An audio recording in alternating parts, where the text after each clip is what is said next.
Are you searching for the best in online black radio? Then go to blacktalkradionetwork.com, helping you filter through the noise. Real talk, black talk.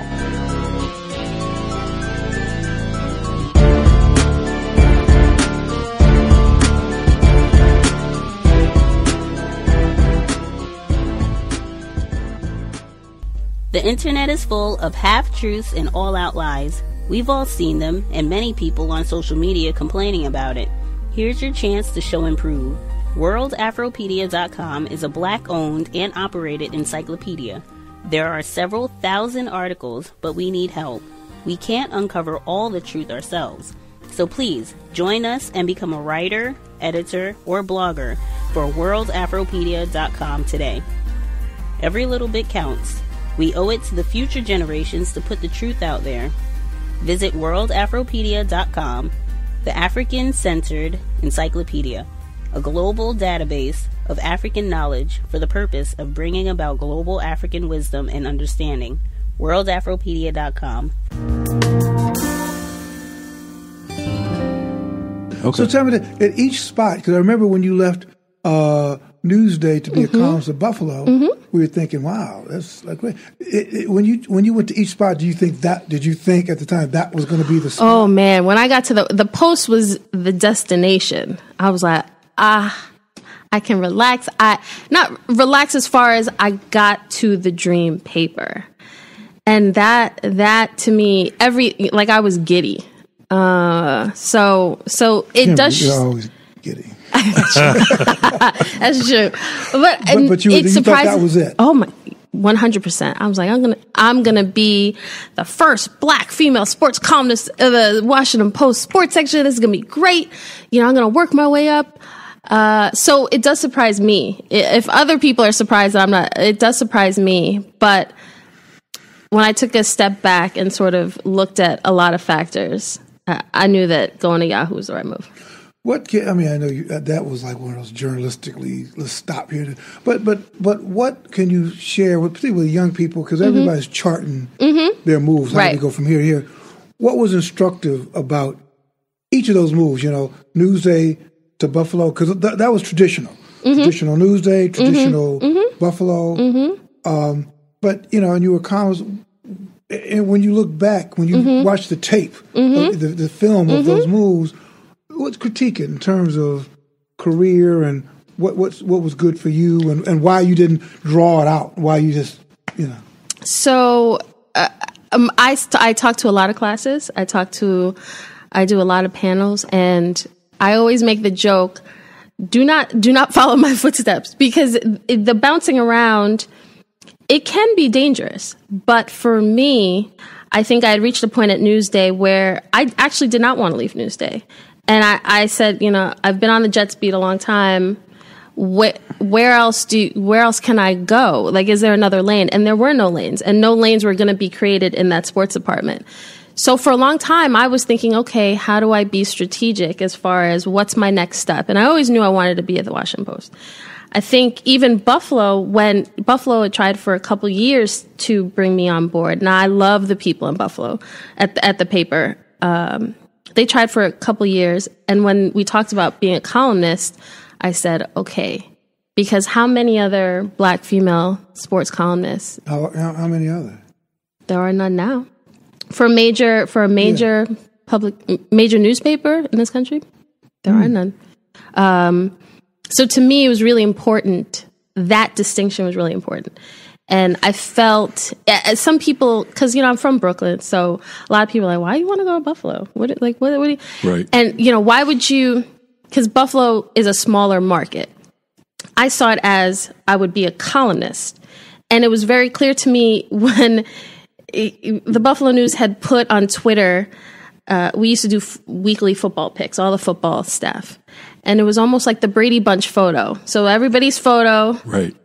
And there I was, me and my black face, right in the middle, and surrounded by all these white guys. And it was like, most of them were middle-aged or older, whatever. But it was very clear that my face on the front cover of this sports section, and that's why I went to Buffalo, because they had never seen anything like me. Or And it's not about, I'm so great. It's more about just the diversity of thought.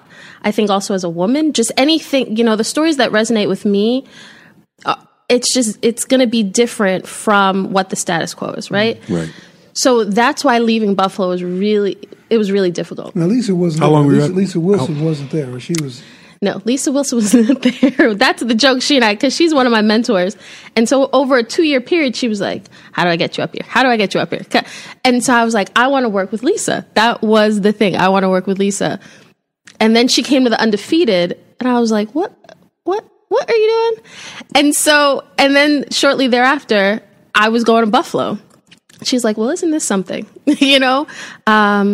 But I was there. So 6 weeks into the job is when the Post reached out and said, we get the timing is terrible. We get it, but just come down here and listen to what we have to say. And the big question for me was, I'm a columnist, granted, okay, small market in Buffalo, but now to go back to being a beat writer, because that's the hamster wheel that at Newsday, I was like, okay, how do I get off this? Like, being a beat writer has tremendous benefits, and that's how I was able to do a lot of good stories and develop relationships, being there every day. But I knew that I wanted to stretch from a creative standpoint and just the perspective, being able to share opinion as opposed to, cover what's going on in between the white lines. So going to the Washington Post, as much as it was the dream at first, it was not a definite. I really wrestled with leaving Buffalo. And once you were there, again, we'll get back to the great Kareem Hunt. But I know he's waiting. No, go ahead. Keep talking about this. He's one of our big followers. Yeah, clearly. Let me see what Bill Roden has to say about me today. That's right. Boy, he's going to have Kimberly Martin. Oh my God. But once you got there, and again, people, these destinations, the Washington Post or the LA Times, once you got there, was it that Yahoo, you began to look at where it wasn't everything you thought it was going to be, and then what?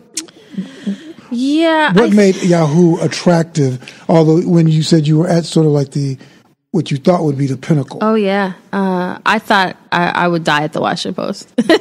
So I've been lucky that all the jobs that I've gotten in a calendar year, I was just minding my own business. I was not out looking for a new job. I was happy. I was fine. I was good.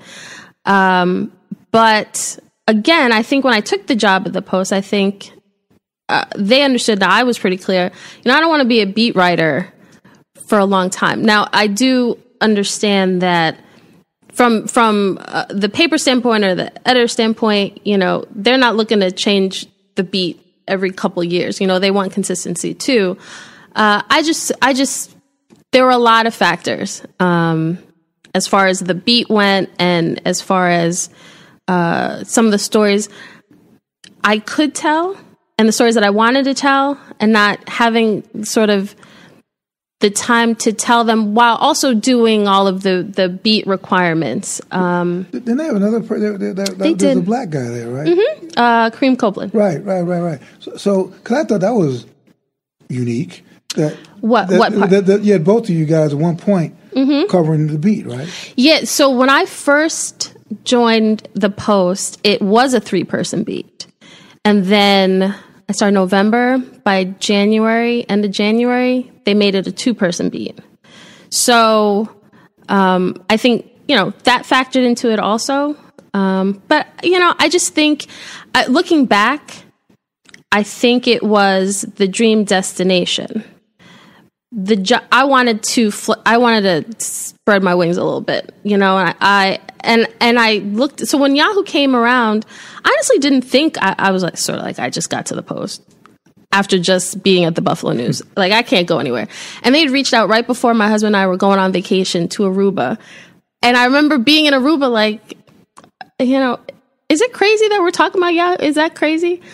And the more we started talking, the more I started looking at I get that people would say like, "Oh, is it really stable? Like Yahoo? Right. Like who knows?" Right. And, Well, are the papers stable? Right. Yeah. Right. And Washington Post. Right. Well, that's the thing. It's sort of like you're going to leave the Post. What are you doing?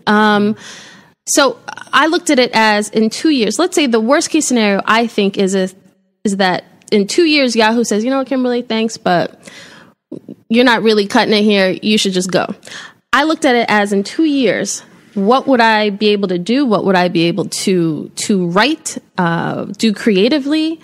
And when I matched those two, to me, it was a no-brainer. And looking back, I think I am unique in that, like, I worked in finance for a bit before I even got into this journalism thing. So I am very strategic about, okay, I want to have a platform. I want to use the platform. I want to be able to get insight and tell people stories. And I'm at that stage where I know I'm good, and I don't say that as, trying to be, full of conceit or anything like that. I think as a Black woman in sports, I think as just any reporter, I think sometimes we get fearful of, I can't leave this paper because the job market and stuff like that.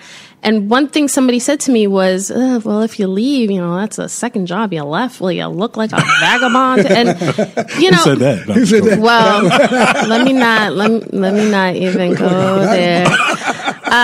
So that to me upset me. Right. Because if you know my track record, if you know what I can do, that I'm not fearful of, I'm not a fraud out here I'm trying to really be good at what I'm doing. So I don't make any decision lightly. So this is about, okay, the platform at Yahoo, I know the Washington Post has a tremendous platform, but what could I be able to do at Yahoo? That was the interesting and exciting part for me. And Yahoo's doing some interesting things, even on the basketball side, a lot of diversity. It seems like, a lot of video stuff. Mm-hmm. So it's definitely, it's a player in the game. Mm-hmm. I mean, from the outside looking in, no question. Yeah. The video, to me, that was definitely a big plus. I think nowadays, Bill, when you mentioned for students or young journalists, I think that the challenge for somebody like myself, I'm into technology. I'll admit it took me a while to figure out how to use Snapchat. But I understand that you have to do more than just say, I'm a writer or I'm a reporter. And that was difficult for me to even grasp, because I got into this business like, I just want to write. And I have a lot of mentors in the business. They're like, you're a storyteller. And that's actually, my LinkedIn profile says that, I think, like, I'm a storyteller by any means, because once you take the parameters off you as far as, well, I write for a newspaper. I've always written for newspapers up until August or September, whenever I started at Yahoo. So now you stretch yourself. I have to do video as part of my job. That's what I have to do. That's not something that I did at the Post. And some of I had video ideas that I want to do as a beat writer. So at Yahoo, we have the flexibility to do that stuff. Context of White Supremacy. Gus T Renegade in for another broadcast, hopefully to share constructive information on the system of white supremacy. Today's date, Friday, December 7, 2018. So I have been told we are 30 minutes early today. 30 minutes early. A slight adjustment to the schedule. I have a yoga teacher training that is today, tomorrow, and Sunday, accumulating additional information so that I can be a better teacher. Looks like we are moving forward with the C.O.W.S Yoga Retreat 10-year anniversary in February of next year. So hopefully some of the information that I pick up this weekend will help me be a better instructor when we are doing our classes and exchanging views on white supremacy racism this coming February. In the meantime, this here, workplace racism, neutralizing. Workplace Racism, our weekly broadcast. If we have any non-white listeners in the known universe, you have figured out a way to minimize all types of problems, chaos on the job. You don't have people gossiping about you, doing drugs on the weekend, don't really have a degree, you didn't really earn this job, you don't have any of that, you need any time off. It is never a problem. You don't have your desk, your seating area moved. You don't have your schedule changed randomly every other week. You don't have any of those problems. You get every single promotion, every single raise without question. Your performance reviews are sparkling. You should be the first, ma'am, sir, to dial in and tell us, how did you do that? Help us replicate the cushy position that you have. 641-715-3640. The code 564943 pound. Press star 61 if you would like to participate. Certainly, as always, if we have any listeners, if you have problems, things are not going well, you are getting interference, they're gossiping about you, conflict, whatever it is, certainly dial in and we can offer our counter-racist views, perhaps some codified suggestions on what's happening and what you might do to solve problems without creating new problems. Number again, 641-715-3640. The code 564943 pound. Press star 61 if you would like to participate. As always, if you're not able to dial in via the phone, you can drop an email untiljustice@gmail.com. untiljustice@gmail.com, and we can read your commentary on the air. If you have a question or if you have suggestions on what someone else has discussed with us, we can read it anonymously so that you also can participate. Before I get to some of the callers, the segment that we heard at the beginning, that was Kimberly Martin. She is a black female. She is the senior NFL writer for Yahoo Sports. She just came to mind. She wrote an article, Workplace Racism, no less. Her article titled Unfair and Racist Treatment of Black Coaches Must Stop. This is an opinion piece. It was published a couple days ago in the Knoxville News. I think this was syndicated and published in a few different spots, but I'm not going to read the whole thing. In fact, we talked about some of this, I think last week. I think we mentioned Willie Taggart, I'm sure retired firefighter, and if our caller in Florida, lots of folks down there in Florida, we talked about Willie Taggart. He's the black head football coach at Florida State, where they were talking about that he should be lynched. Guy posted this commentary online that Mr. Taggart should be lynched recently, and then they went and tracked him down, and he's going to be, transferred or whatever it is. But she wrote about this. So she writes, Mr. Taggart, head coach of the Florida State football team, is one of many black coaches who have faced blatant racial scrutiny. Just recently, after a disappointing loss to the University of Florida, one fan posted an inflammatory meme depicting the coach being lynched.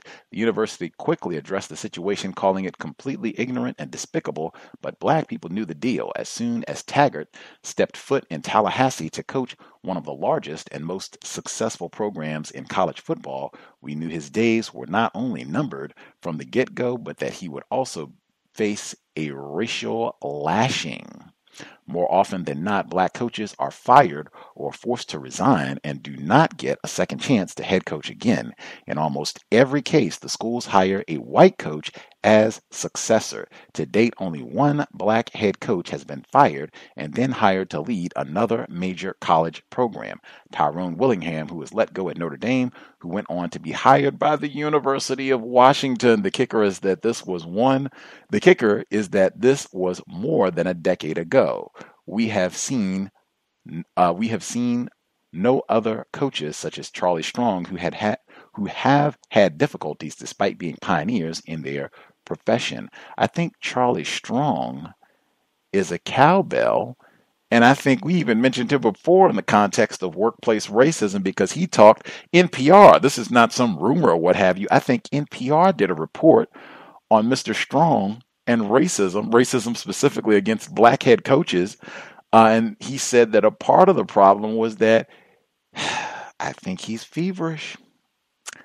I think him being married to a white woman, and he coached at the University of Texas and some other places in the South, I think they said that might cause a problem. I think that's one. And Tyrone Willingham, he coached here at the University of Washington. I was actually here in Seattle when Tyrone Willingham was the head coach. Wow.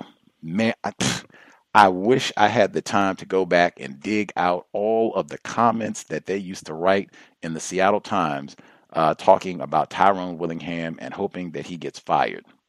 I think his last season here, they did not win a game. Oh, man. It was all season long. He is that's why I always hope Washington loses because of the way that the whites here in Seattle behaved that year. I'd have to go back. It was about 10 years ago, maybe even longer than that. It was quite some time ago, but this was before the Cows even existed. But I remember it. I root against Washington all the time because of exactly what she's talking about in this report.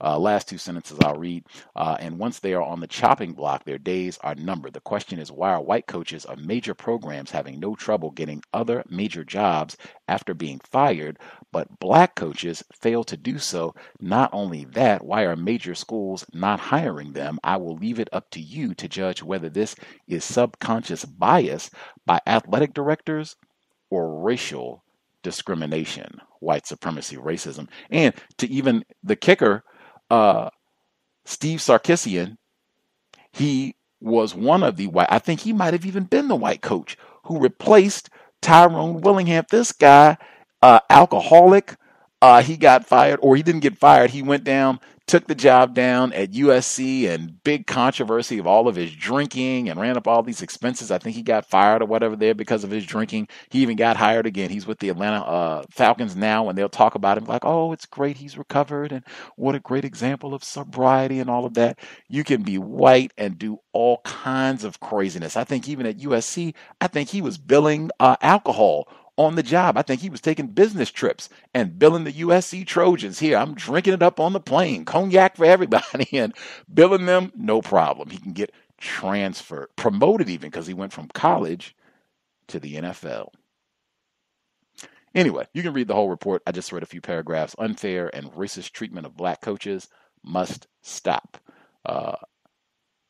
In the Knoxville News. Check it out. Actually, we played the report, Kimberly Martin. This is not the report that she wrote. She wrote about the Kareem Hunt situation. I'll post her report as well. Got mixed up so many black journalists. Woo! This is also a black journalist who wrote this report as well, though, Angela Dennis. I agree with her commentary as well. Anywho, there were folks who wrote in emails about workplace racism. I wanted to make sure I share some of those as we proceed as well.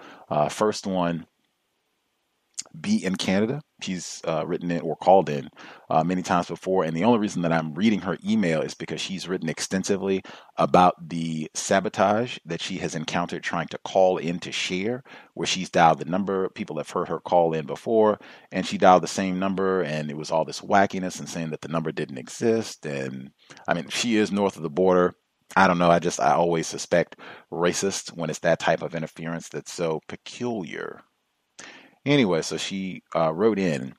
I played the report last week where it was talking about in Canada that in Toronto they were going to stop the suspension of black city workers for a period, but they didn't explain why. And it seemed like it might have been related to racism, white supremacy. Desmond Cole was talking about this. So B wrote in, she said, she's in Toronto. Thank you for including information on what is happening in Ontario, Canada.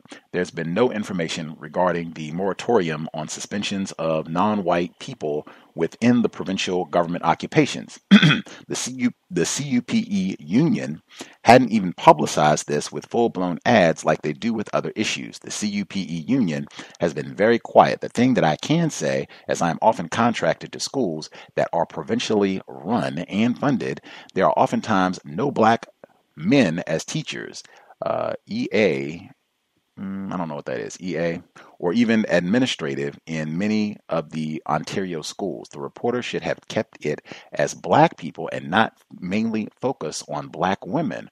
Wow, that is interesting, because I remember Desmond Cole saying that it was black females specifically who were catching the brunt of the abuse. He talked about that. He emphasized that, in fact, that it was black female workers who were being especially terrorized on the job, black people and then black females. But that's interesting, her saying that black males are not even being hired there. We did talk about the man not black misandry, and that is exactly what Dr. Curry said in the text, black males not being hired at all.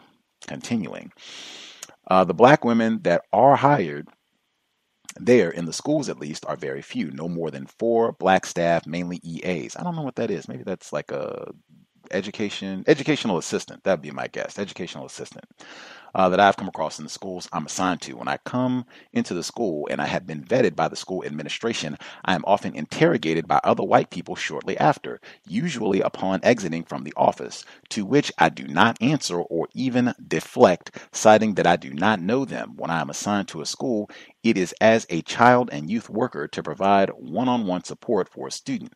The teachers are generally white and often act as if they are the psychologist, behavioral therapist, police, and child and youth worker. Often these white teachers have no clue on what they speak, and when they attempt to diagnose children, mainly non-white children. The white teachers also have no strategies on how to work with non-white black children in particular. It is a sad state of affairs. I do what I can and advocate whenever I can to assist non-white black children, even if I am not doing one-to-one support. The term racialized is also part of the Canadian census and used in Canadian workplace policies. It is the jargon of the year until replaced by another confusing term. Racialized is used for non-whites, and non-racialized means white. Yes, the term is in the company handbook. That is amazing. What happens is that experiences of the racialized are aggregated so that the appropriate funding does not go to the communities needing assistance the most. That was another point that I made about the segment Mr. Desmond Cole made. Desmond Cole is a black male.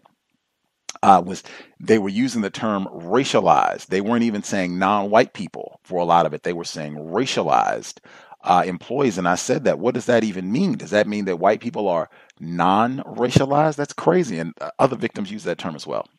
Let's see. She had one more anecdote. She says, when I used to work in a credit union and exceeding in sales compared to white and non-white, non-black peers, there was a non-verbal terrorism that they engaged in. This was done mainly by the white females, but then the female Filipino would join in, followed by the female East Indian. I would be sitting at my office space, which was open concept. The terrorist females would, one at a time, at different times of the day, bend over me with their buttocks across the back of my head. I caught on to this when my computer had went to screensaver mode and saw the reflection. I was angry and disgusted. I didn't say anything though, so I left. A few days passed.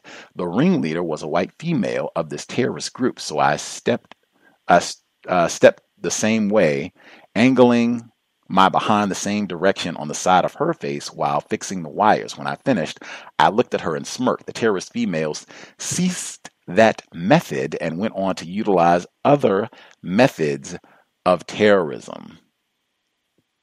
That is from B in Canada. Collective terrorist effort. And again, they can, it's generally very easy to get other victims of racism to mistreat other non-white people worldwide. That is not shocking or surprising. And again, this is not accident. This is not a coincidence. This is their enjoyment, finding different ways to terrorize us. And same sample. That's why I talk about this. You see so many patterns. How many people have we heard now all over the world talking about whites at work, no less? We're not talking about we're, out having fun at the playground, at work, sneaking up behind people, waiting until your back is turned so they can jump out and scare you or come out and touch you or stick something on you or do something. I mean, how many times have we heard this over the years and all over the world? The same patterns of terrorist conduct. Other person wrote in, I'll get to before we get to the phone line.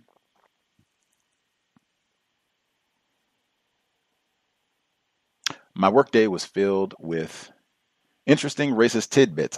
It started while I was sitting quietly at my desk, working diligently as usual. I just so happened to look up from my computer and caught the eye of a white male coworker looking down at me. He apologized for startling me, then related to the story of a Catholic priest who ministered in a nursing home where one of his family members resided. This priest also had an uncanny knack of sneaking up on people. I didn't even read this email. He then informed me that the priest was involved in a satanic cult and arrested for killing a nun. I was so shocked and wanted more information, so I asked him for the priest's name so I could research the story. My coworker only remembered his last name. Using the priest's last name and the city where the murder took place, I was able to obtain a news article, and she included the article. Gerald Robinson, priest convicted of killing Ohio nun, dies at 76. If you want to check it out, it's in the New York Times. Shortly after the incident with my white male coworker, we had a department lunch. My coworkers started sharing stories about their high school experiences. Most of the stories were mild, the normal high school stuff. Senior activities week, senior skip day. Someone then asked if any hazing went on, and one of my white female coworkers said no, but they did have senior slave day in which the freshmen had to slave for the seniors. All that's in quotes. Someone else in the group quickly chimed in that senior slave week qualified as hazing. The coworker relating the story then addressed me by name and apologized. I would have asked, what are you apologizing for? Slave comment? Anyway, the next round of conversation involved sports. A white male coworker sitting right beside me told us that his father met Jim Brown of the Cleveland Browns. His father was so excited about meeting Jim Brown. However, his mother didn't know who Jim Brown was. I sat intently wondering if my coworker would mention Mr. Brown's race. He didn't. My coworker said that his father described Mr. Brown as being a defensive end who's a fast, graceful runner and very athletic. Jim Brown was a running back. Anyway, after football, the conversation turned to basketball. My East Indian coworker started talking about LeBron James, Cleveland, Ohio native, and Ejike Ugboa. I'm ignorant. I don't know how to pronounce that. Not many at the table were familiar with Mr. Ugboa. I'm not sure how to pronounce it. I'm so sorry. My apologies. I'm ignorant. So she explained that he was from a well-educated family in Nigeria. She went on to expound on his educational background and how it was so evident in his speech, unlike LeBron James' speech. In response, my boss stated, "They send so many good athletes from Nigeria." Another white male stated, "They can afford to send so many from Nigeria because there are so many people in Nigeria, close to 130 million. My Indian coworker then Googled the population of Nigeria, which is currently around 190 million. The final discussion involved military academies. Several in the group had family members who attended military academies. One of the white males in the group told us that his family member only did a short stint in the Navy after graduation from the academy because he was a pacifist and couldn't handle it. Strangely enough, my coworker also said that his family member encountered a lot of strange cultist activity in the military." Imagine that. Incidentally, the comment about Nigeria, Not surprised at all. If folks recall in 2014 and since, but 2014, I think, was the first time I recall hearing it. They were talking about population estimates for the next century, 2100, and they were saying that Nigeria, regular nigger factory, they said Nigeria, their population, it's going to be like 1 billion. They're projecting by 2100, and that the continent of Africa, it's going to be like, I think 40% of the global population is going to be the continent. I mean, it was dire when this was talked about, but I mean, lots of attention focused on Nigeria. Like, oh my God, the nexus of the nigger problem, Nigeria. My gosh, they've just got exactly what he said. They've got so many. Of course, they can send tons of them over here. They got billions of them. We got to do something about this.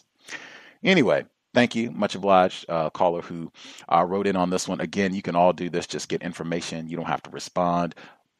Take notes. Interesting. Cult. Interesting. And the sneaking up on you. Whites sneaking up on us, looking us when we're not paying attention. I think Roz and many others have given the recommendation about having mirrors or a mirror at your desk just to increase your periphery vision so that you can kind of see a little bit better what's happening around you, because this is so commonplace. We've been talking about this for years. Just, be aware. And just that alone, whites knowing or seeing that you're a little more aware, being a little more cognizant of things that are happening around you, they tend to be a little more hesitant to mess with you as much when they say, uh-oh, this nigger is paying attention. We're going to have to work a little hard. We might back off. Got to be careful around this nigger. That tends to be the way things go. I'll pause there. Number again, 641-715-3640. The code 564943 pound. Press star 61 if you have suggestions or questions. Certainly, if you have any thoughts or comments to share for the folks who wrote in, that is fine. If you have your own situation you would like to share, that is always welcome. Folks who dialed in with a hand up, line should be open. Proceed.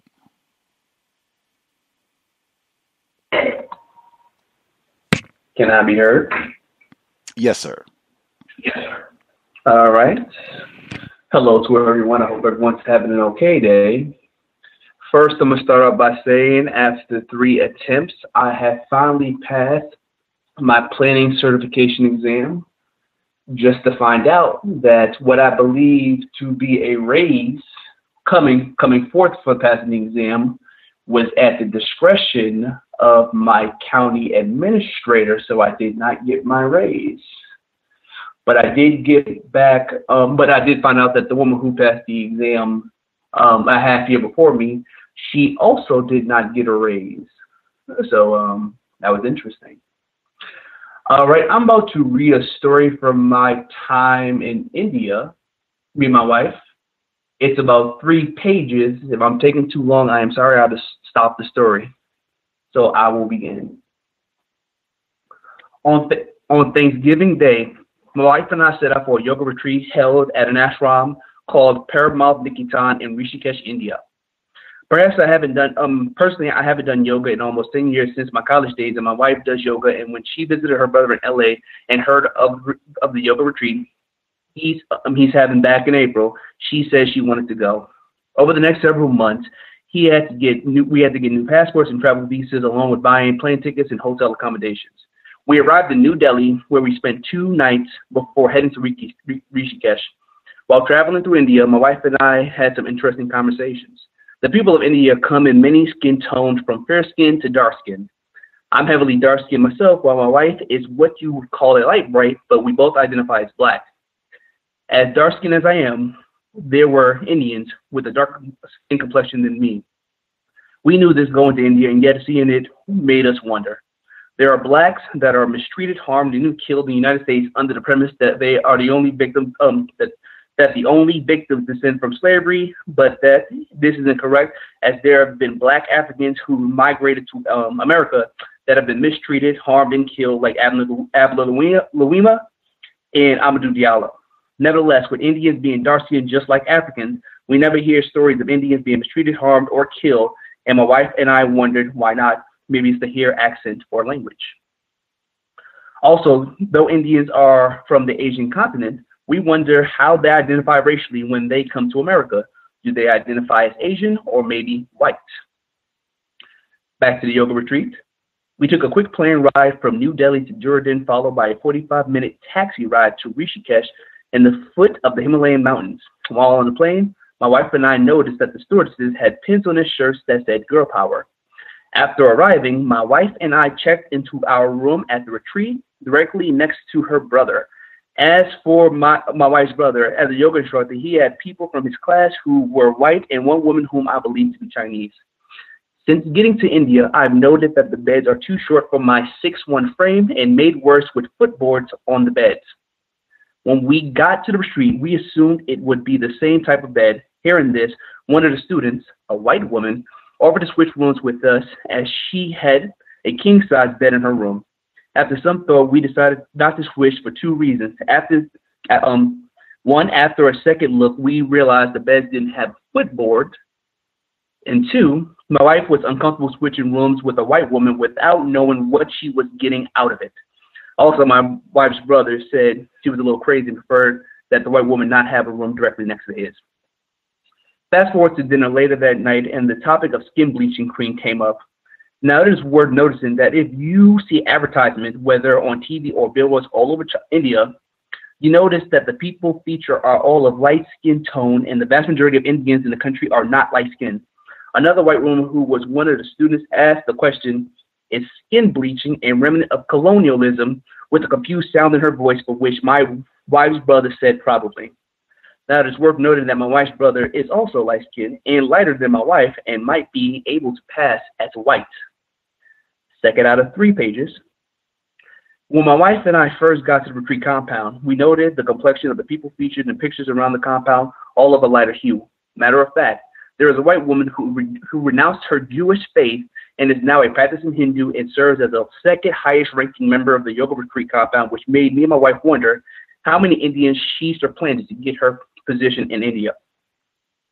Toward the end of the second night of the retreat, the group was on the river. All of a sudden, there seemed to be an influx of more white people. Later that night, it was only my wife's brother yoga group on the river taking pictures. We wanted to take a group picture with the Chinese woman's camera, but the Chinese woman was unable to get her remote to work to be in the picture. At the same moment, 2 Indian males passed by, for which we thought one of them can simply take the picture for us. Another white woman of Iranian descent, and the group says, "Oh, the camera is about to get stolen." On the third night, Tuesday, November 27th, my wife and I are sitting in the cafeteria with her brother.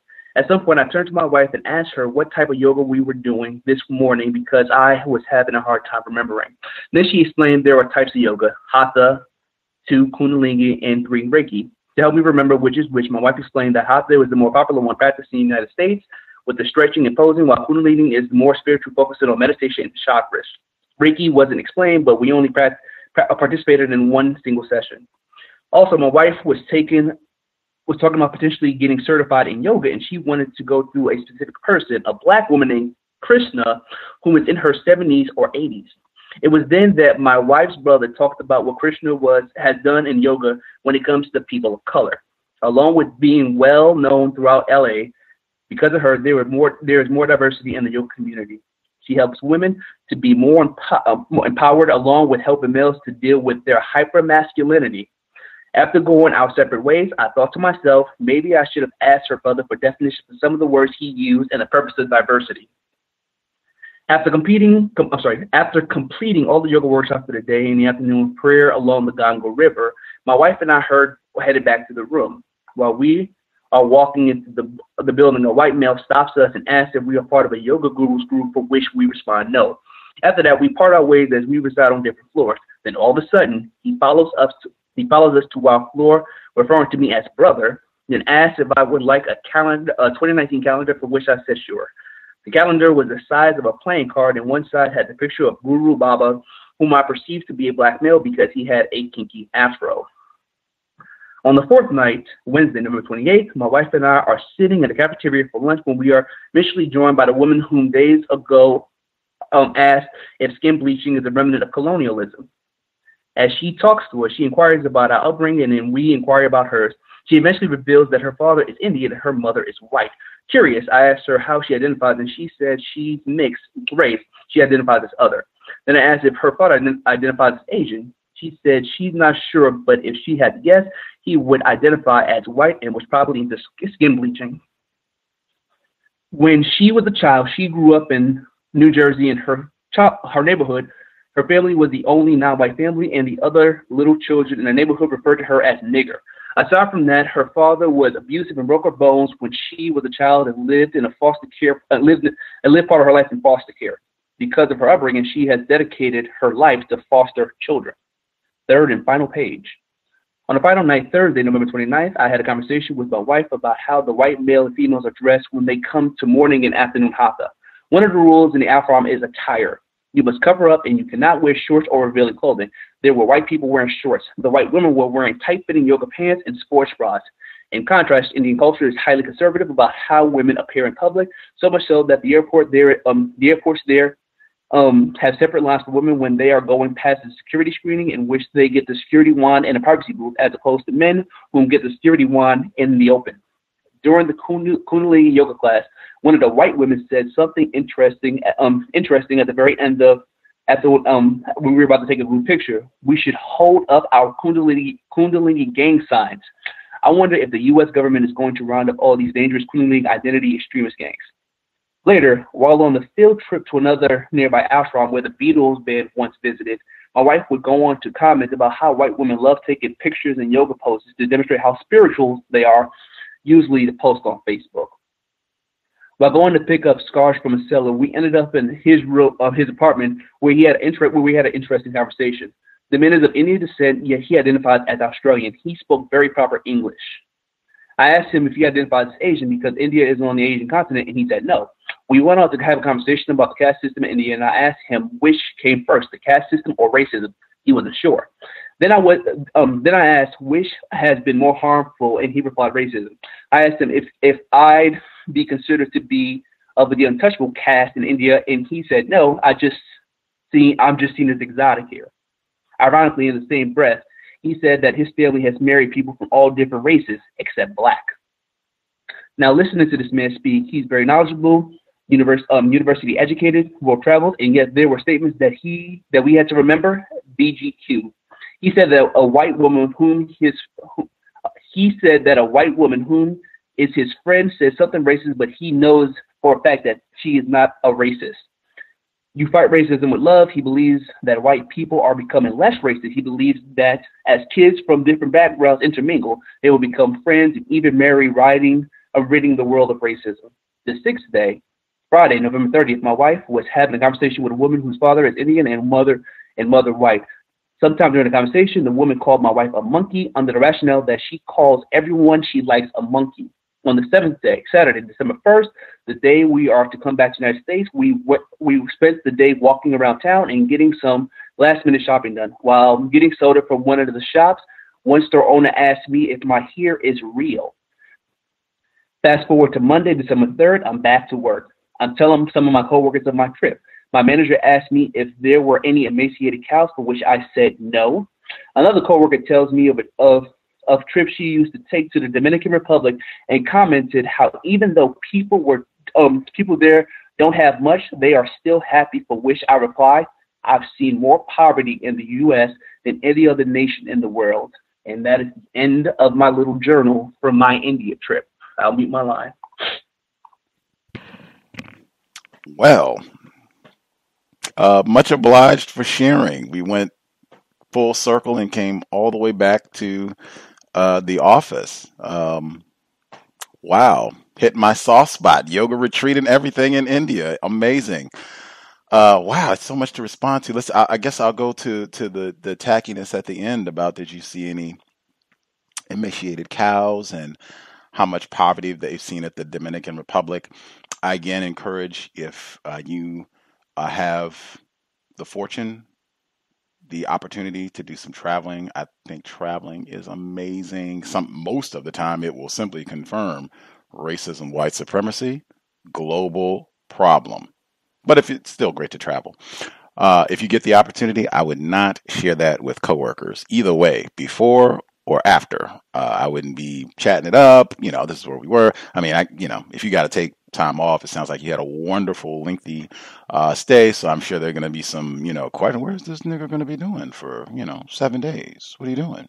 Got a relative get shot in jail? What's going on? So you got to tell them something, but I would try to be minimal about the details. We've had, I think, a good number of victims who've talked about on the job. Whites found out, like, what? You got to take a trip where? How did this Nick? Oh, yeah, we're giving him too much money and that sort of thing. Anywho, as for the trip, it's not really workplace racism, but wow, so much.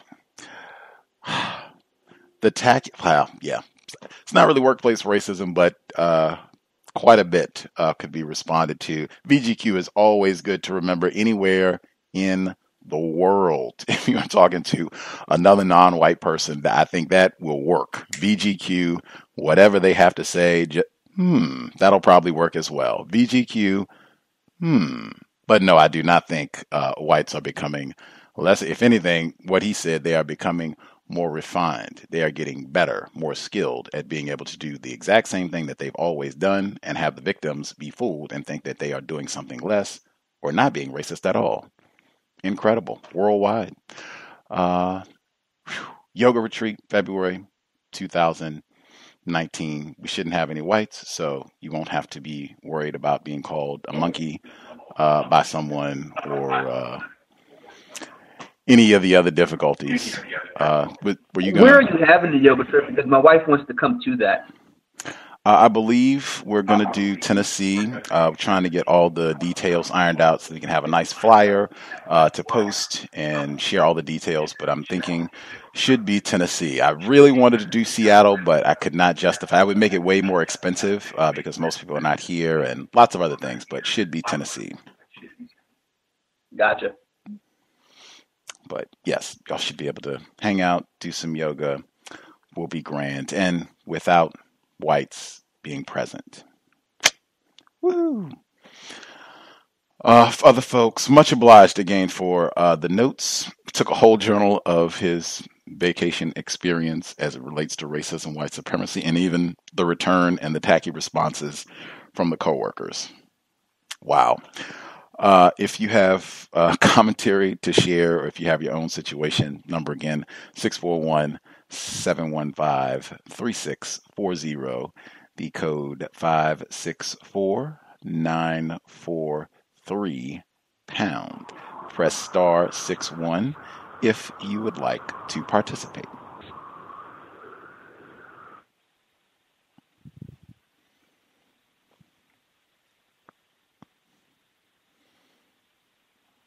Again, us being on a half hour earlier than our normal broadcast time. Slight alteration in schedule for exactly as mentioned. Teacher training happening later this evening. That's why we were on a little bit earlier, but back and rolling. Workplace racism if folks have issues, problems, difficulties.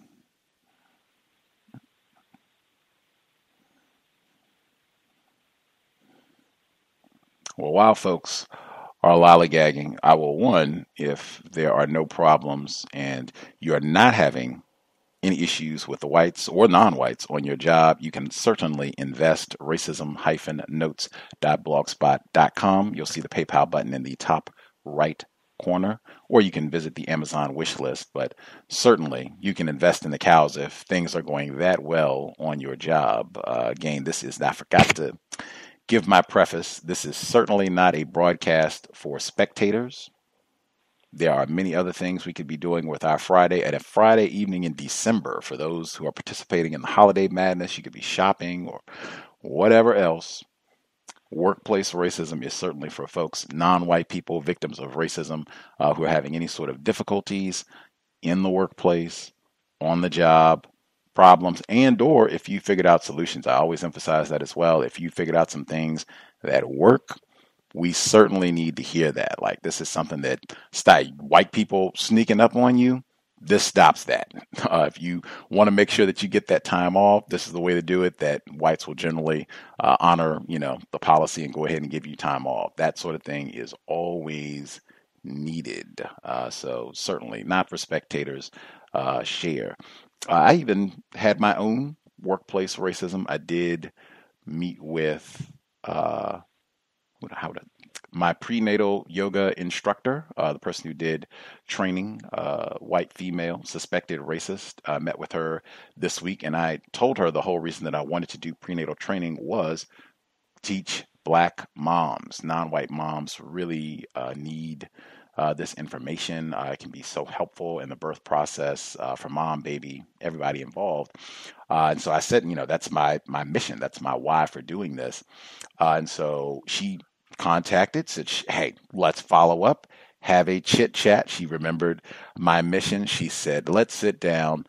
How can I help you? This is exactly what she said. How can I help you teach prenatal yoga to Black moms, non-white moms? And she sat down, went through all these resources. She's lived in the area, Seattle area, for like decades. She's in her 60s, and boom, boom, boom, was just writing down all this stuff, like all these different facilities and places, and you can contact this person, and trying to think it out and what problems might be, and blah blah blah. And if you need a reference, you can just tell them to call me immediately if you need any sort of referral or they ask any questions, and I got you. Which I've never had that happen. I even went back. I searched my whole work history. I cannot recall a time when I've had a white person say, "Oh yeah," I can think of one. I can't think of one.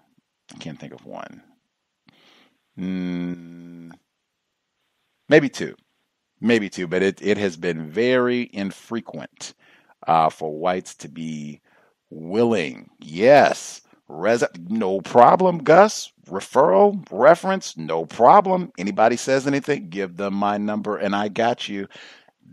If you can get some sources like that are white, grand. They can be helpful, and they generally, whites, they know other whites. They generally have a great network. So if you can get some white references, some folks who can speak to your competence in an area to help your career, great. That can even be something to cultivate. I said that before in your workplace, to see if you can cultivate a white resource, someone with you can get information, who can clue you in about what's happening on that particular job, who can get you other reliable information. If that can even turn into someone who can be a reference if you move on, or if you're trying to get a promotion within that job or what have you, someone who can be an advocate for you, that is phenomenal. Now certainly that is a danger. We are talking about a suspected race soldier, so keep that in mind always. But that being said, this is a system of racism, white supremacy, and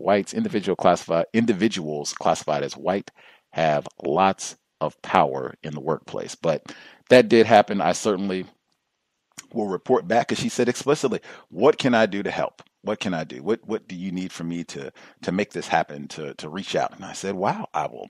Let me think. That's because she had said that during the teacher training, which lasted for weeks. She said that, and I said I would, remembered, and was definitely going to take her up on that. She said, for sure, you know where I am, call whatever it is, but let me know what do you need from me to make it happen, and we will get it done. So I will have to report back. I am excited about doing some teaching, and that will qualify. I will get to share the trials, tribulations of trying to teach prenatal yoga and how difficult they make that, especially teaching yoga specifically for Black people. How difficult do they make it? How easy do they make it? And she also talked about teaching at her studio as well, which I would be receptive to, because I do enjoy teaching prenatal yoga.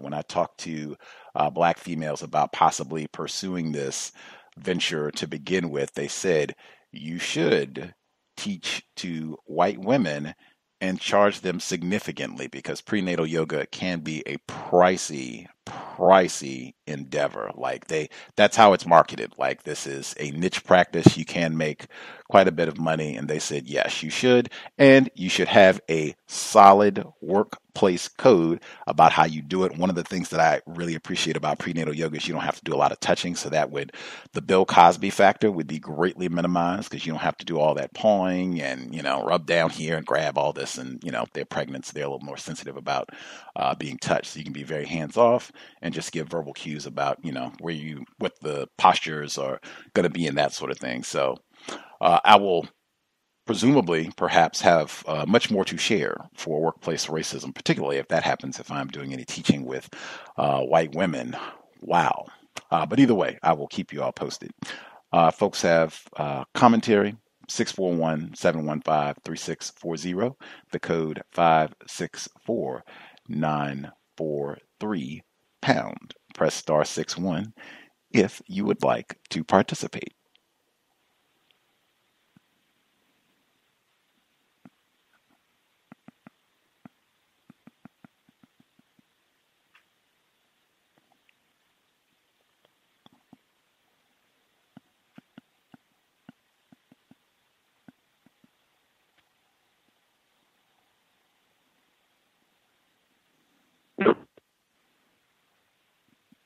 Yes, sir.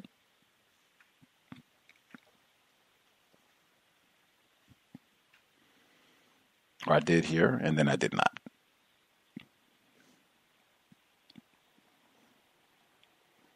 Well, if someone was speaking, I did hear, but then it cut off. So if you were chatting, the audio was there and then cut out for a second. So if you're having audio concerns or what have you, do you see other hands? I don't know if folks are in places where they're not able to. Have you heard? Oh, there's Thomas in New York. Good evening, Gus. Trying to let me catch my breath here.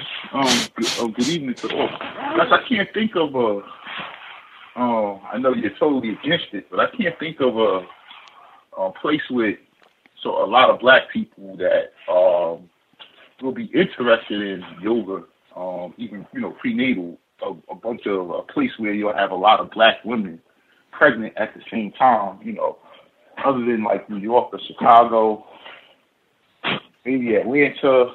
There's very few places where we live in abundance and you have a lot of black people who are well off and conscious enough to try something like that.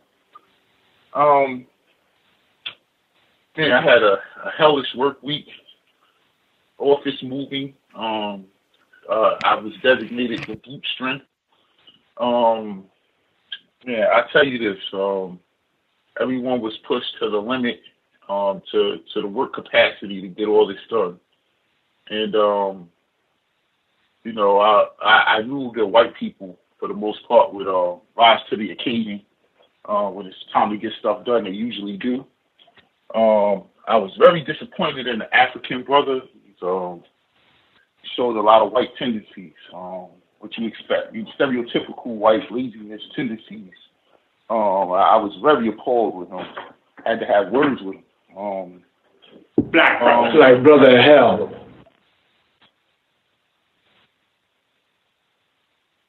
Sorry, I didn't hear. Did you say something, Gus? Sound clip. Oh, okay. I didn't even hear it. I just heard some. But either way, I was, and I don't consider the Africans blacks, by the way, even though he's much darker than me. But either way, just a hellish week, a lot to do, crammed it, got it all done, and that's to come in this weekend. I was like, absolutely not. After unpack it, I packed it all up and put it up there for y'all. So I'm just anxious to see what I'm walking into Monday. Of course, my terrorist has been on, her worst behavior until the last hour of the day. And she's, very thankful and gracious of all the work we've done, But until that time, she's cracking the whip, so to speak. But other than that, I really don't have too much to say. I was working too hard to even deal with racism the last week. I mean, the racism was, just brushing off of me. I was focused on getting the job done, and I'll mute my line. Thank you. Wow. I'm sorry it was that challenging. Not surprised. I remember you were telling us about the move last week and how hectic everything had been, and the white woman, race soldier, how grueling she had been with the process, and it's still going on a week later. So hopefully that will be complete soon, and you can engage in some self-care, because that just sounds stressful if it's been that bad where you can't even get. You were saying you were out of breath when you joined us. So self-care, that's one thing I would emphasize, taking care of yourself in the workplace, and just even recognizing when, like, wow, it's been a really tough time. This has been a really difficult week. I need to do some things to rejuvenate, because that, not doing that, you just go from stressful, a couple of weeks, and then are just kind of numb about that whole experience for, 2-3 weeks or so. And then bam, you get hit with another series of stressful weeks or what have you on the job. I think a lot of Black people just go from stressful incident to stressful incident on the job, and it just does a number on our mental health, our spiritual health, physical health. Recognize and try as best you can to do things, to take time to replenish. It is by design. All of that sneaking up, exactly what I said at the beginning. All of that sneaking up and everything, it is by design to ruin our health. Self-care. Other folks have commentary. 641-715-3640. The code 564943 pound. Press star 61 if you would like to participate. Gus, just to let you know, we were off today because the move was actually today. Mm-hmm. So they did ask me to come in today, Saturday and Sunday, to prepare for the new office, and that's my self-care. I told them, no, I got plans. I'm already at 30-something hours of overtime for the last couple of weeks. I don't need any more of y'all money. I think I'm gonna need my time to rejuvenate, because unpacking, I suspect will be more hectic next week than it was this week. So self-care I'm taking. Thank you. Spectacular. I think many victims, I know myself included, sometimes you can, find yourself in those types of jobs. I know so many reports talk about unemployment or underemployment, where people are not getting enough hours, or they're not getting full time, so they get benefits and everything.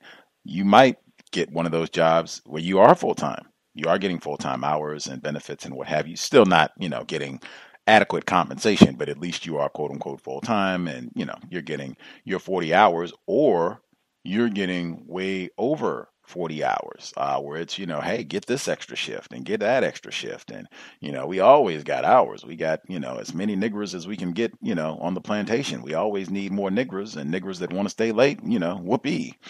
You can find jobs like that. That can be an extremely unhealthy situation as well. And I have been in those where it can be a situation where you end up working 7 days a week, and that just goes on and on and on, or 6 days a week, and that just goes on and on and on, and just crazy hours, and just, oh yeah, I'll work. You need me to come in, I'll work. Or the lore, I can make overtime, or I can make, a few extra nickels. That can be consistent in the system of white supremacy. And often that trade-off frequently is not worth it when you look at what you are sacrificing to be in that toxic environment. That's not even something that I think we think about, like the sacrifice, the extra amount of time of being in that toxic environment, being around these people, and what, the way that they talk to us, things that are said to us, things that are said about us, not to mention, whatever else that we're dealing with in the time that we're there. Just be mindful. Be mindful of how we invest our time and energy, and make sure that we put some time and energy into self-care. There are lots and lots of Black people, too many to name, who end up passing away at a very early age, and workplace racism stress is a major component. Other folks have commentary that they wanted to share. Line should be open, *61 if you have commentary.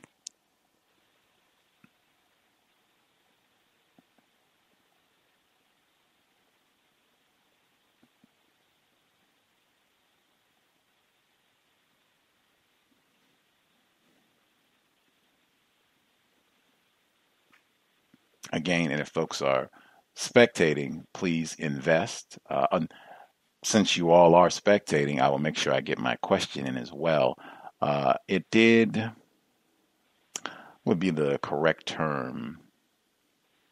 I was not pleased. I think a while back a caller had voiced, I think she was basically saying that counter racism had caused her difficulties on the job. Now she did retract, and it was white people practicing racism, which they do. And in the workplace, you can do everything correct. I mean, according to your own counter-racist code, not saying that you do everything correct according to, things that I've suggested or Mr. Fuller or anybody really, just according to you. And this is what you think is the best thing to do. You can do all of that, and whites can still just be tacky and practice racism. They do that. All of that being said, I wanted to know if there are listeners who can, reflect, think on your experience. Are there any times where you have employed or attempted to use counter racism on the job and it caused problems? Question I was curious to know from listeners. As I said, that was presented. As I said, the person who presented that did ultimately retract that statement that, counter racism had been the difficulty, and even admitted that some of it was just because they had not been very codified when they started out on the job, and then attempted to switch and, become a little bit more codified later on, like months later on the job, and that was difficult. And I've said whites will notice that on the job. If you have been goofing around and being silly with them, you hang out, you go to all the parties, and then you switch up and are not doing all that, that will stick out big time. And I have noted that many non-white people have said that, caused problems on the job. But any listeners where attempting to employ counter-racist logic, your counter-racist code on the job where it caused you problems, I would be interested to know. And I think that might help some of us adjust our code just to know. Because I just look at that, that's where changes need to be made. All of this is supposed to be about solving problems. I say that every week. Mr. Williams emphasizes that. That's when I got Mr. Edward Williams, counter-racism.com, solving problems without creating new problems. That's something that we really want to try and focus on, keep in mind, particularly in the workplace. Whatever we're doing, whatever we're saying, all of this is with the goal of solving problems, not making the situation worse, dealing with whatever, situation A is. We do not want to come in now and have a brand new situation. That's at the crux. Matter of fact, the situation with the teacher, Mr. Scotty Reed, founder of the Black Talk Radio Network, we talked about that. I had totally forgotten about the black teacher. It was a non-white student, I think, judging from the video. He wasn't black, but I don't think the student was white. I think he's so-called Latino. Anyway, they had the video where the student called him a nigger, and the student assaulted him. They showed that like he threw a basketball or something at the teacher. This was an older black male. I think he was in his 60s, and they got all this on video, but they charged him. Mr. Scotty Reed, he wrote a post on my Facebook page, Gus T Renegade. He wrote a comment. I posted the article where this black teacher is being charged, as we thought he would be, for striking this student. This student, in my view, is counter violence, but I mean, they're always going to prosecute that sort of thing if it's an educator, especially if it's a black person. But let me see if I can read Mr. Reed's comments. There we go. Okay. So he's facing jail time, this black male. And again, he was like in his 60s. Mr. Reed's comment, he said, instead of putting his freedom at risk with an emotional response, perhaps he should have asked him a question like, what's a nigger? Just a thought. I mean, when I was a child, yeah, we beat up white boys for using that word. Did not happen that often, but that was when I was a child and did not have children and grandchildren that need me not to be in prison for losing my cool with a child. Mr. Scotty Reed, founder of the Black Talk Radio Network. I thought that was super important. And again, I put that in the description for every broadcast of Neutralizing Workplace Racism, regardless of what is shared on this segment ever, for all the years that we've had this segment, or any of the programs really, regardless of what is said, the most important component of workplace racism and counter-racism code, period, maintaining your composure. If you don't do that, nothing, you can throw all the rest of it out. Doesn't matter. If you, all it takes is them to call you a nigger or call you a name or say something, because whites love to do that sort of thing all the time. I had a report, I didn't even play it, with the fire department, where they were calling it the chimp cage where the black people were. But they do that all the time. If that's all it takes to get you to get excited, to not think, to not use logic, you're not going to be solving problems without creating new problems. That's, in my view, that is the central importance of maintaining your composure. Think, be strategic about how you want to respond, regardless of what they do. That's the essence of counter-racist codification. Stop, think, and then plot. What's the best move? What is the best move that I can make that's going to work to my advantage every time? That's the way that we should be thinking in the workplace. And as I said, really, anytime we're employing counter-racist logic. Kudos, Mr. Scotty Reed. Let's see, other folks dialed in. If you have commentary, and again, if we have any folks who have attempted to use counter-racist logic in the workplace and it caused a problem, do we have any folks who attempted to use counter-racist logic in the workplace and it caused a problem? Would appreciate folks sharing.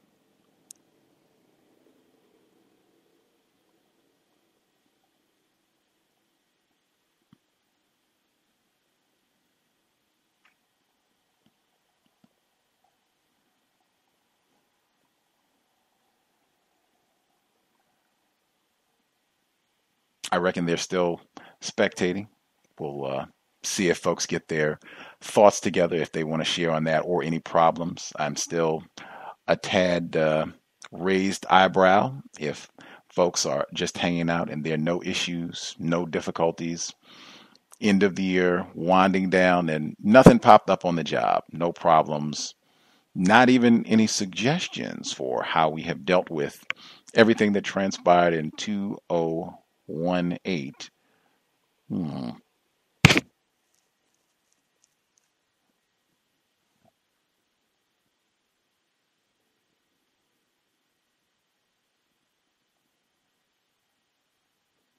Another reason, exactly why I said don't do the Area 8 focus on the compensatory call. And I feel like there should be the same level of enthusiasm about workplace racism and solving problems there as well. Super, super important. Gus, there was a gentleman in my building that I live in. Mm-hmm. His daughter and my daughter became best friends. He's a school teacher for the New York City public school system. And about 2 years ago, a student was acting unruly, trying to enter his classroom, as he told the guy, not to come in his classroom, closed the door, and the child proceeded to open the door, standing in between the threshold of the door. So he pushed the child, and he was caught on camera pushing this child down. He's a big guy. He ended up making a newspaper. Lost his job, $104,000 a year teaching job. Which we were all shocked. He was like, what? But either way, he had to relocate. In fact, a couple weekends ago, he relocated to the Boston area where he's working with one of his college buddies, because his name is pretty much been ran through the paper, front page of the paper and everything here in New York. He didn't think his chances of getting the job, so he's making half of what he made. And he moved to the Boston area. And he dropped his daughter off a couple of weekends ago with my daughter, and came and fixed her up. But nonetheless, making decisions around children sometimes that, we shouldn't make. I think, we have to sometimes think, though, what's the outcome of this going to be? Because I felt bad for him, and at the same time, I was like, man, if he pushed my son down, I would have had a problem with it. So I totally understand the enthusiasm from the parent for, going as far as to get him fired. And these are all black people, by the way. And I'll mute my line for now. Thank you. Much obliged, Thomas in New York. I worked with children. That was the policy that they explained to us, under any circumstances, regardless of what they say or do, if you respond. And the policy as it was explained to us was not just that's going to be termination, but, prosecution, the charges will be pressed. I didn't see that happen to anyone while I was there, but I was definitely under the impression that they were serious about the enforcement of that. Like if that, I mean, you can be provoked. They, in that situation, whether it's children or whites. I mean, we've had a number of whites who, we've had a number of victims who talked about the things that whites have done on the job. And touching them and saying things to them to provoke you, but just understanding that, and that's why I've said if you need to take a few moments, I don't think work, maybe that's a part of counter-racist code to be explicit about. When you're going on the job, I think I played the segment at the beginning of the broadcast today with Mr. Fuller where he was talking about the importance of being on time when we show up for work.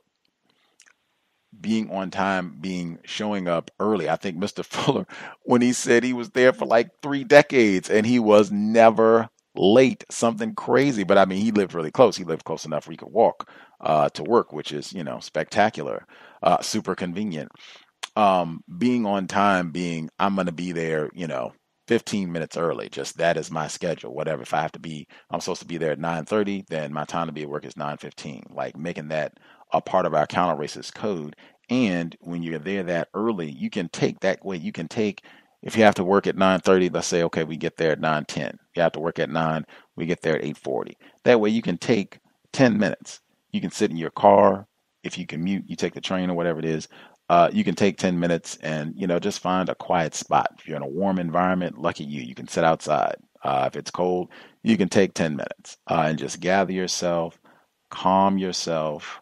Already just think in your mind, if you work with children, what wacky things they could say. That's something that I used to do. I would take time before work and just think, because they would call you nasty names. They would do a lot of that. And you could just think, okay, they're going to, and this is my response. You can already have that planned out. Same thing if you're working with older terrorists. These are the types of things that they might say, the jumping up behind you, not pronouncing your name correctly, moving your name, whatever it is. Okay, you already think about that, and then you can kind of get your response in hand. The terrorist white woman bossing you around and, whatever she does. Okay, you think about all that, calm, get some deep breaths. And for me, this is something that's helpful for me. And I think in general, it can be helpful for victims of racism. I think so many times we're shocked, we're surprised when these things happen in the workplace, getting out of that mindset, already expecting these things to happen. And we already have in mind how we're going to respond so that we're not getting carried away with, emotions when these things inevitably happen on the job. Very, very important. Central, the foundation of counter-racist codification, just not using logic in the workplace.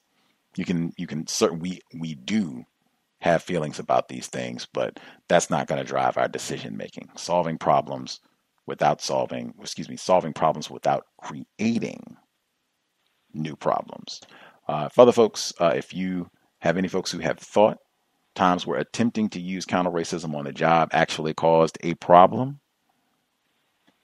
would be very interested in hearing any folks time you tried to use counter-racism on the job and it might have caused a problem, or if you have a workplace problem situation you would like to share, feel free. 641-715-3640, the code 564-943#. Press *61 if you would like to participate.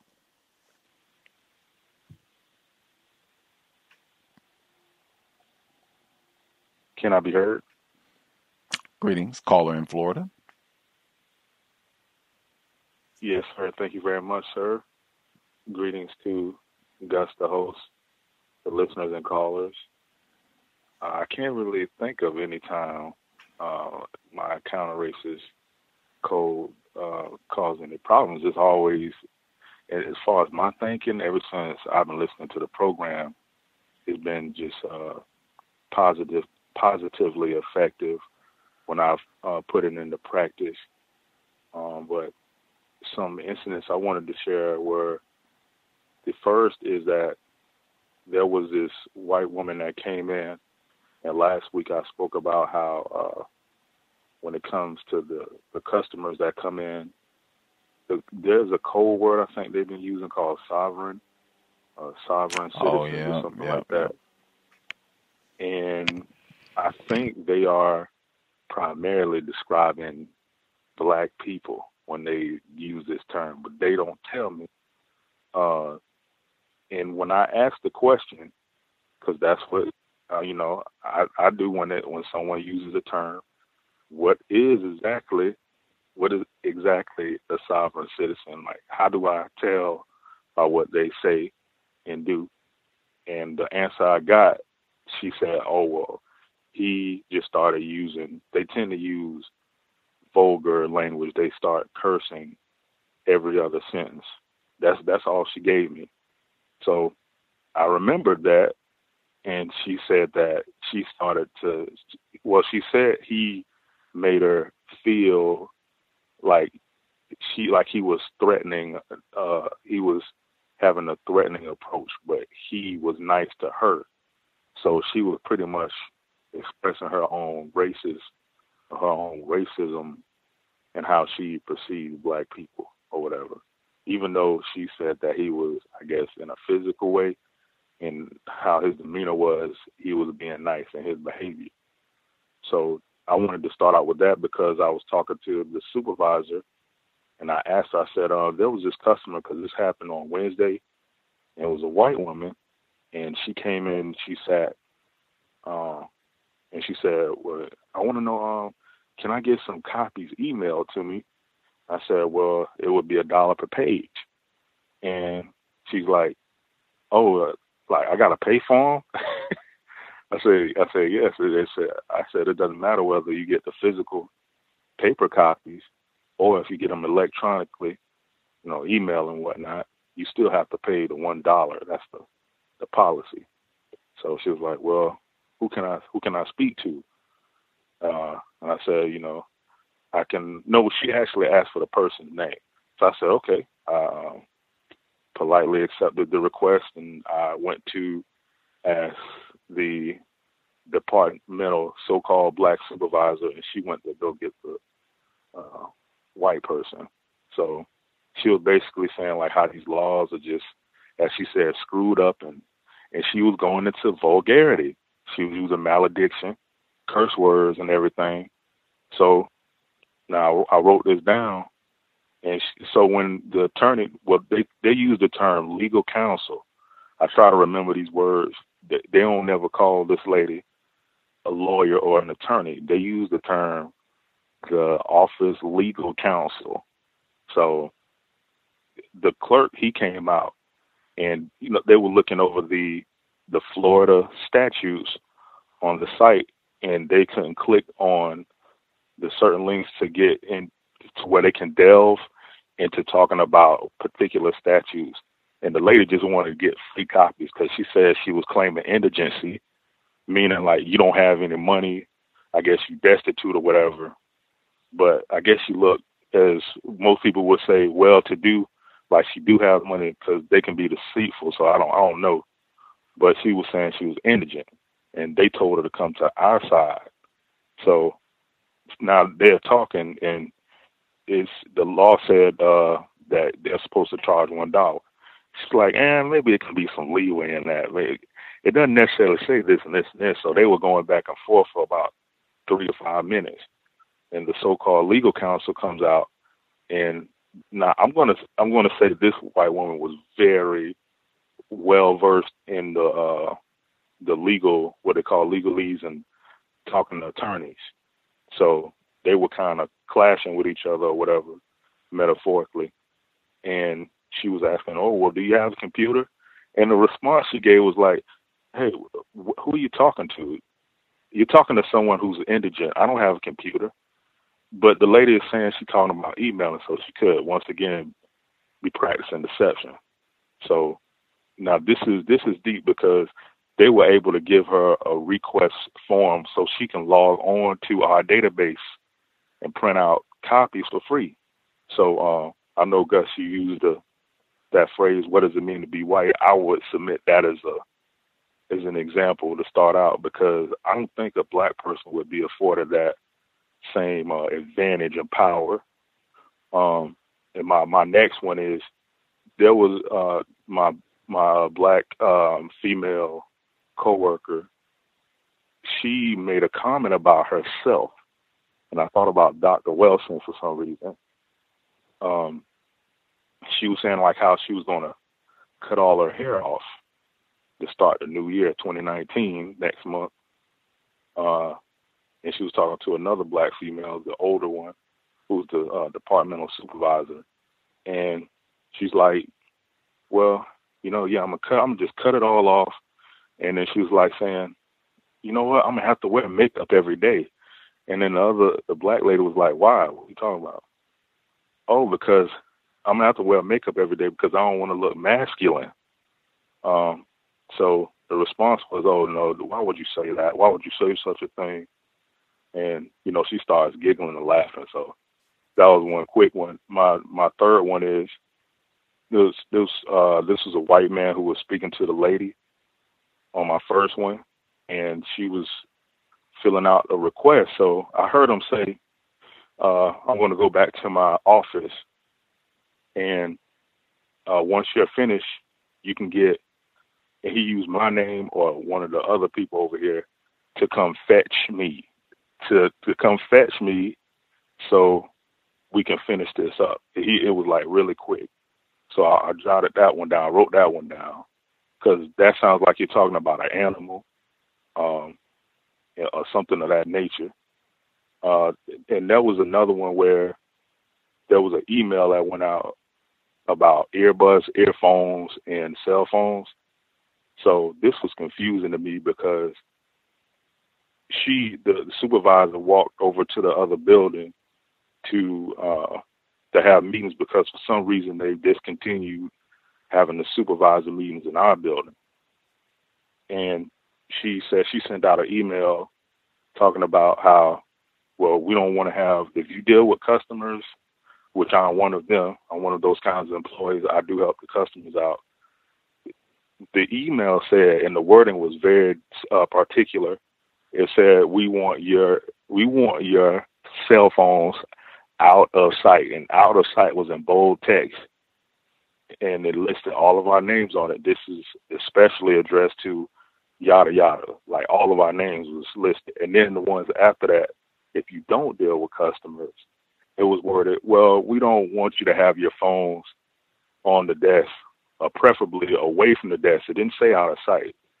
So that was another one right there. So I said, I'm going to have, I talked to the supervisor, and I said, I'm going to have my cell phone away from the desk. So I just wanted to charge, and it said we can have it on vibrate. So she says, I just want you to know, I'm not talking about you. You are the perfect employee. You always follow the rules. You're very punctual, this and that. And she said, she used a finger, and over my head, she formed a halo. So obviously that was a metaphor. And I have two more. And speaking of metaphors, the lady from the first one, I wanted to really have this one be standalone because the legal counsel, the white woman, she tried to get her to get legal aid. So the white woman used a metaphor, and she starts laughing, and she says, don't you dare. And she says, the last thing or the first thing you shouldn't do to a person that's struggling is to send them on a snipe hunt. So I had shared that with the supervisor, and we couldn't figure out, I couldn't figure out what exactly she meant by that. And she said it's just a snipe hunt. And I had one more, but I can't really think of it. And that's all I have right now. Thanks for allowing me to share. Snipe hunt. According to Wikipedia, a snipe hunt is a type of practical joke in existence in North America as early as the 1840s, in which an unsuspecting newcomer is duped into trying to catch a non-existent animal called a snipe.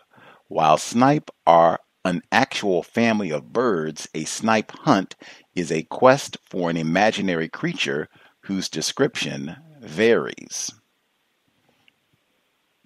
Any thoughts? And that's referring to it says a group of birds, right? Because I hadn't necessarily. And thank you for clarifying that for me. But I hadn't necessarily looked it up to see what that meant, because I was trying to wonder, is she saying that she is in metaphorically, I'm using metaphor, in the crosshairs of someone's firearms or something, or she's going to be unsuspecting of harm coming to her or something like that, and she's calling people in the legal arena, people who trying to snipe her. I couldn't necessarily put it together, but I really wanted to share that one. That was one of the metaphors that was used this week that really kind of not necessarily puzzled me, but it really interests me, and I really wanted to share that one. Right on. I have heard that phrase before, but I did not know what it meant. I don't use that metaphor, and I don't even recall. It's not one that I hear that frequently. I don't even remember the last time that I've heard it. So, we're all still learning. There you go. I thought I took notes. Let's see. The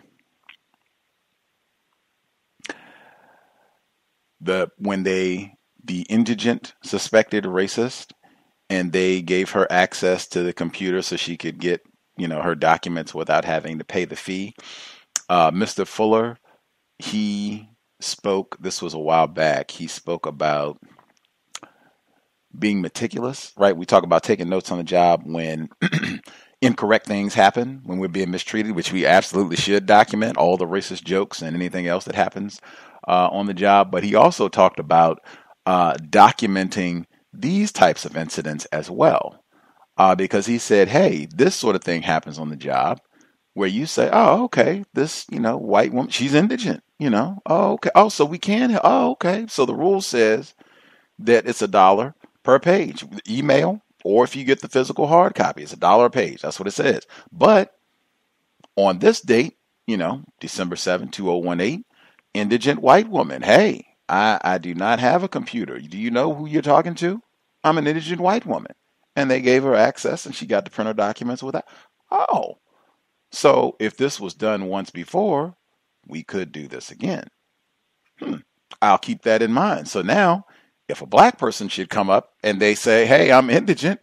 Hey, that time before, December 7, 2018, we did have that indigent white woman, and she was here. She couldn't print her documents. We could do the same thing we did for her. That's the sort of thing Mr. Fuller would encourage. Try to do that to see if you can do it. That right there is counter racism. And he said the same thing would apply. I think the example that he used, it was an employee. It was a situation like an employee, they got to work from home. I think, in fact, he has told some doozies. He said it was a white employee, they were on a training, and he got drunk and hit a fence or something. And I think he might even been in a company vehicle. Black person would have been under the jail. And this white person got to keep their job, went on out, continued, had a lengthy career. He saw that happen. Make note of that sort of thing. Oh, okay, so people can do some pretty major offenses and still retain their job under certain circumstances. There is a protocol for that sort of thing. Good to record that. You can keep that in mind. You might have to use that for yourself or others. I think he talked about other situations, someone being allowed to work from home. Such and such a person, a white person probably, they got to work from home for a specified amount of time, even though that's something that's not typically allowed. it was allowed for this discretion, as they call it. It was allowed for this person. Comes around for a black person, and they say, "Oh no, we don't do that sort of thing." Oh, wait a minute. I think back there was a time where Mr. Roberts he was allowed to work from home for a specified amount of time. I think discretion allowed him to do so. Is that correct? Oh, okay. So we do have a record of sometimes making an exception. Well, maybe we could perhaps do that again. Maybe all of that still staying in the question lane. The fetch, paying attention to the metaphors, of course. You're the man, not a man, not even a human being, a thing, dog, animal, beast. The black female, talking about having to wear a lot of makeup. I think system of racism, white supremacy just does so much to really erode black self-respect, and just can't be a man, can't be a woman. The system of white supremacy does a lot. If I'm remembering correctly, the earbuds came up before. If I recall something about the earbud policy, I don't know if it was focused on you before, but it seems like this is something that has come up a few times with the phone gadgets and such, especially working at the courthouse. I don't know what the issue is, if people were listening to devices or if they thought people were on their phones or might be recording. Like, I don't know what their concern might be. I'm sure they would have, different worries in that sort of legal setting, as opposed to if you were working at, wherever else, a department store. But that is fascinating, the explicit response that, no, it is not you. Perfect employee. That's the sort of thing, because that sort of commentary from a white person, like, man, can we get this in writing?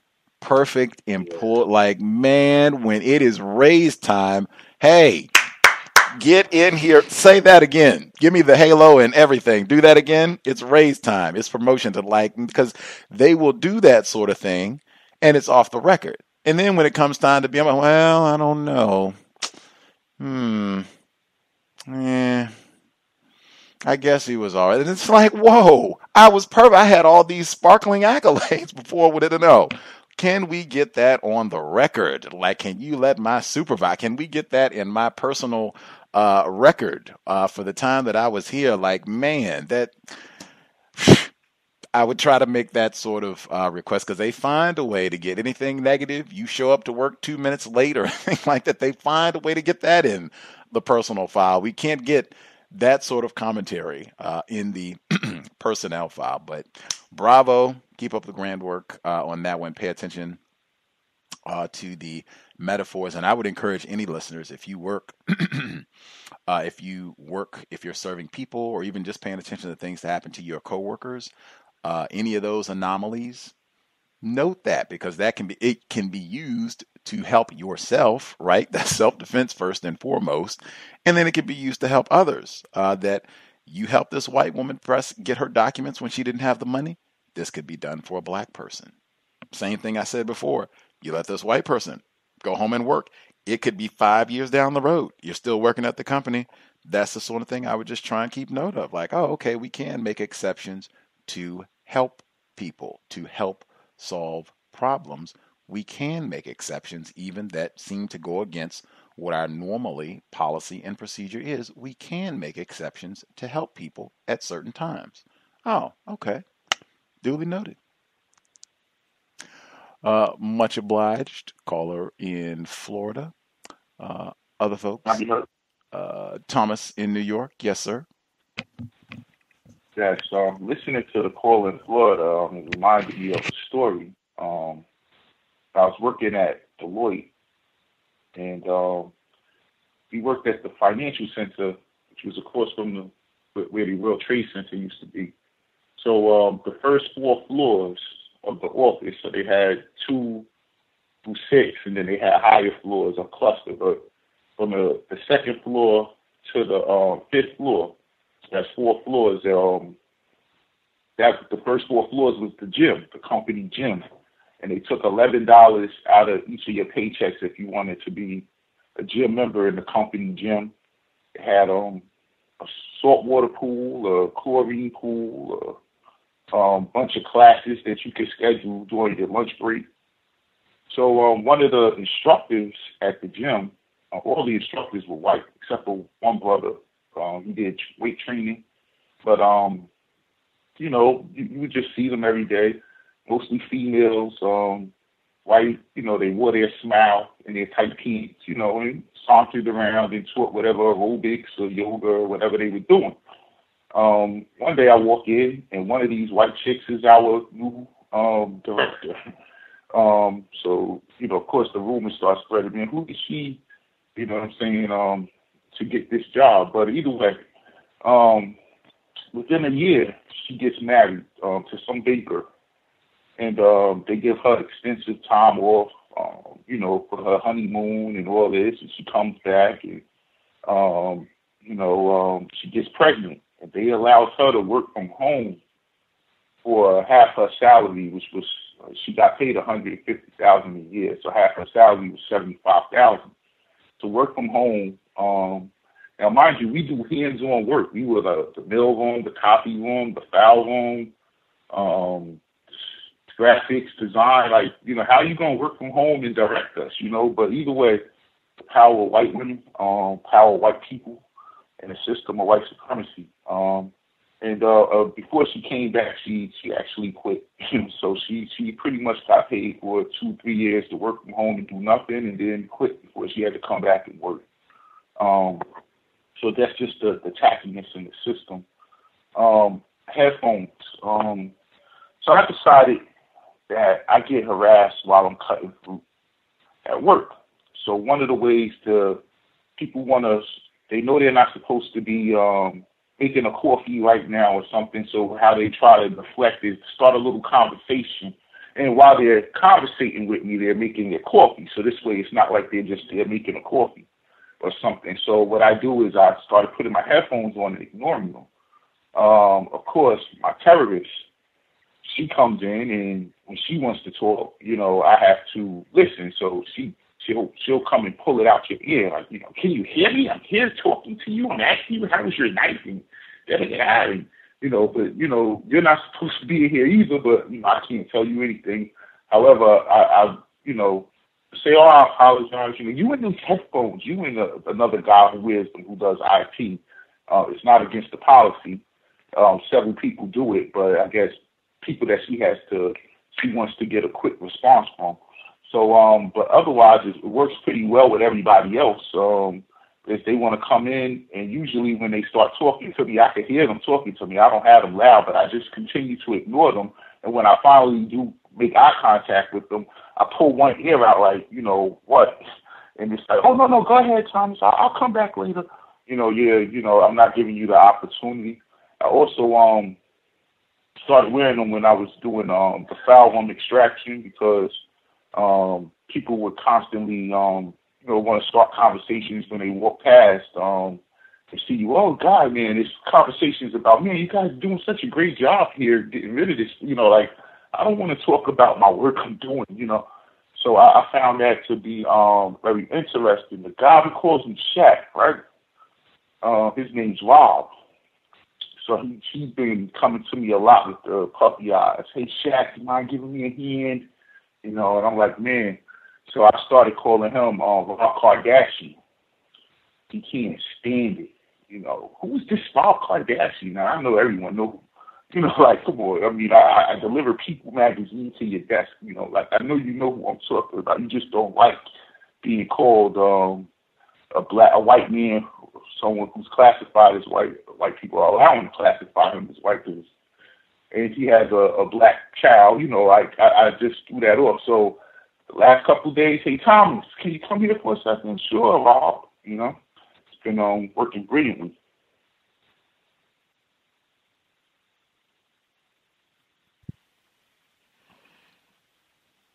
Spectacular. You were done, Thomas, in New York?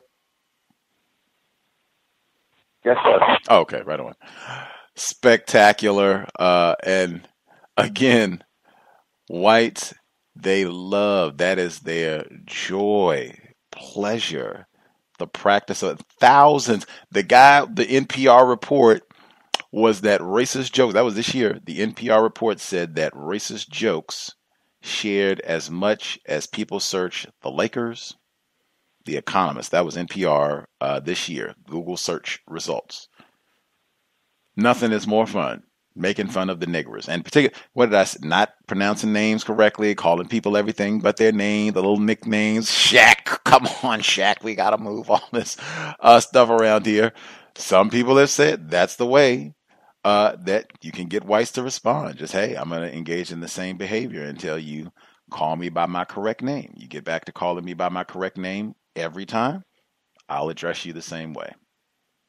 But making that clear, in my view, that's black self-respect, because that's important, to just not having people on the job, really anywhere, but especially on the job. Like, we're supposed to at least pretend to be professional for 8 hours or whatever the length of the shift is.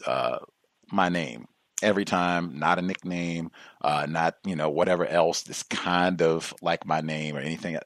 My name every time, and I'll be calling you all by your name every time, and that's the way that we'll function professionally for the duration of our day. Great job, Thomas, in New York. I've heard that from other folks with the earbuds, even from people who, like, their code will be, they will have the earbuds in, but they won't have them on to serve the same purpose, so that whites or non-whites will not just be coming up and talking to them, bothering them with nonsense while they're on the job, and so that they can still be aware of what's happening, so that they don't have the music on or the sound blocked out. They got all those nice spiffy headphones now with the noise canceling. You probably don't want that in the workplace, because we've had, as we've already talked about, so many examples of whites sneaking up on us and doing that sort of thing. You want to be hearing what's happening around. You want to be paying attention to what's happening around you on the job. So, yeah, if you're doing the earbud thing, great. Just either don't have anything playing at all, or make sure you don't have it up so loud that you can't hear what racists are doing, because they are certainly plotting. I know some other folks have said that they'll do the one earbud thing, so that way they can listen to whatever, and then they can also be aware of what's happening around them. That's great code as well with the earbuds. And because I've seen that also, where if you are a black person on the job and you have earbuds, they might change the policy just to practice racism, where that's been fine, and just, nigger enjoys it. Well, how about that? We'll change policy. Now, no earbuds for the niggers. I've seen where that sort of thing can happen as well, so be mindful. Let me add to that, Gus. So generally when I'm doing this, I'm watching YouTube. I don't have to be watching it. I could just have phone upside down or something. But I'm listening to a YouTube video, the commentary from the video. So one in particular white guy, and it just so happened this day, I was not listening to anything counter-racist related. I was actually checking out this YouTube channel called Unbox Therapy, which they unbox electronic products and test them out, like that type of thing. And he walks past, and he picks up my phone, and he says, Unbox Therapy. And then he comes past later and tells me, hey, did you see this episode, that episode? Now, that could have been anything else. I was just like, wow. And I was very defensive on my phone, too. I was like, what are you doing? Oh, no, I didn't know this was yours. I just wanted to see what you were watching, And so that could have been, so I'm very conscious of what I watch. If you're watching videos or something, and people could come around you, just be very mindful of that, because it could have been very well I was watching, let's just say, Tariq Nasheed, and when you checked out Tariq Nasheed video and said, oh my God, what is Thomas going to do to us here, So, Excellent point. We are heard an echo there. We are under surveillance at all times on the job. That is important to remember. We talked about that in the context of books, everything else. The caller, you're on the Skype line. Did you have commentary you want to share?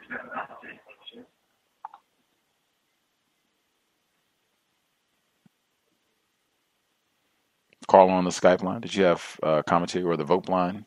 Did you have commentary? Oh, can I be heard? Yes, sir.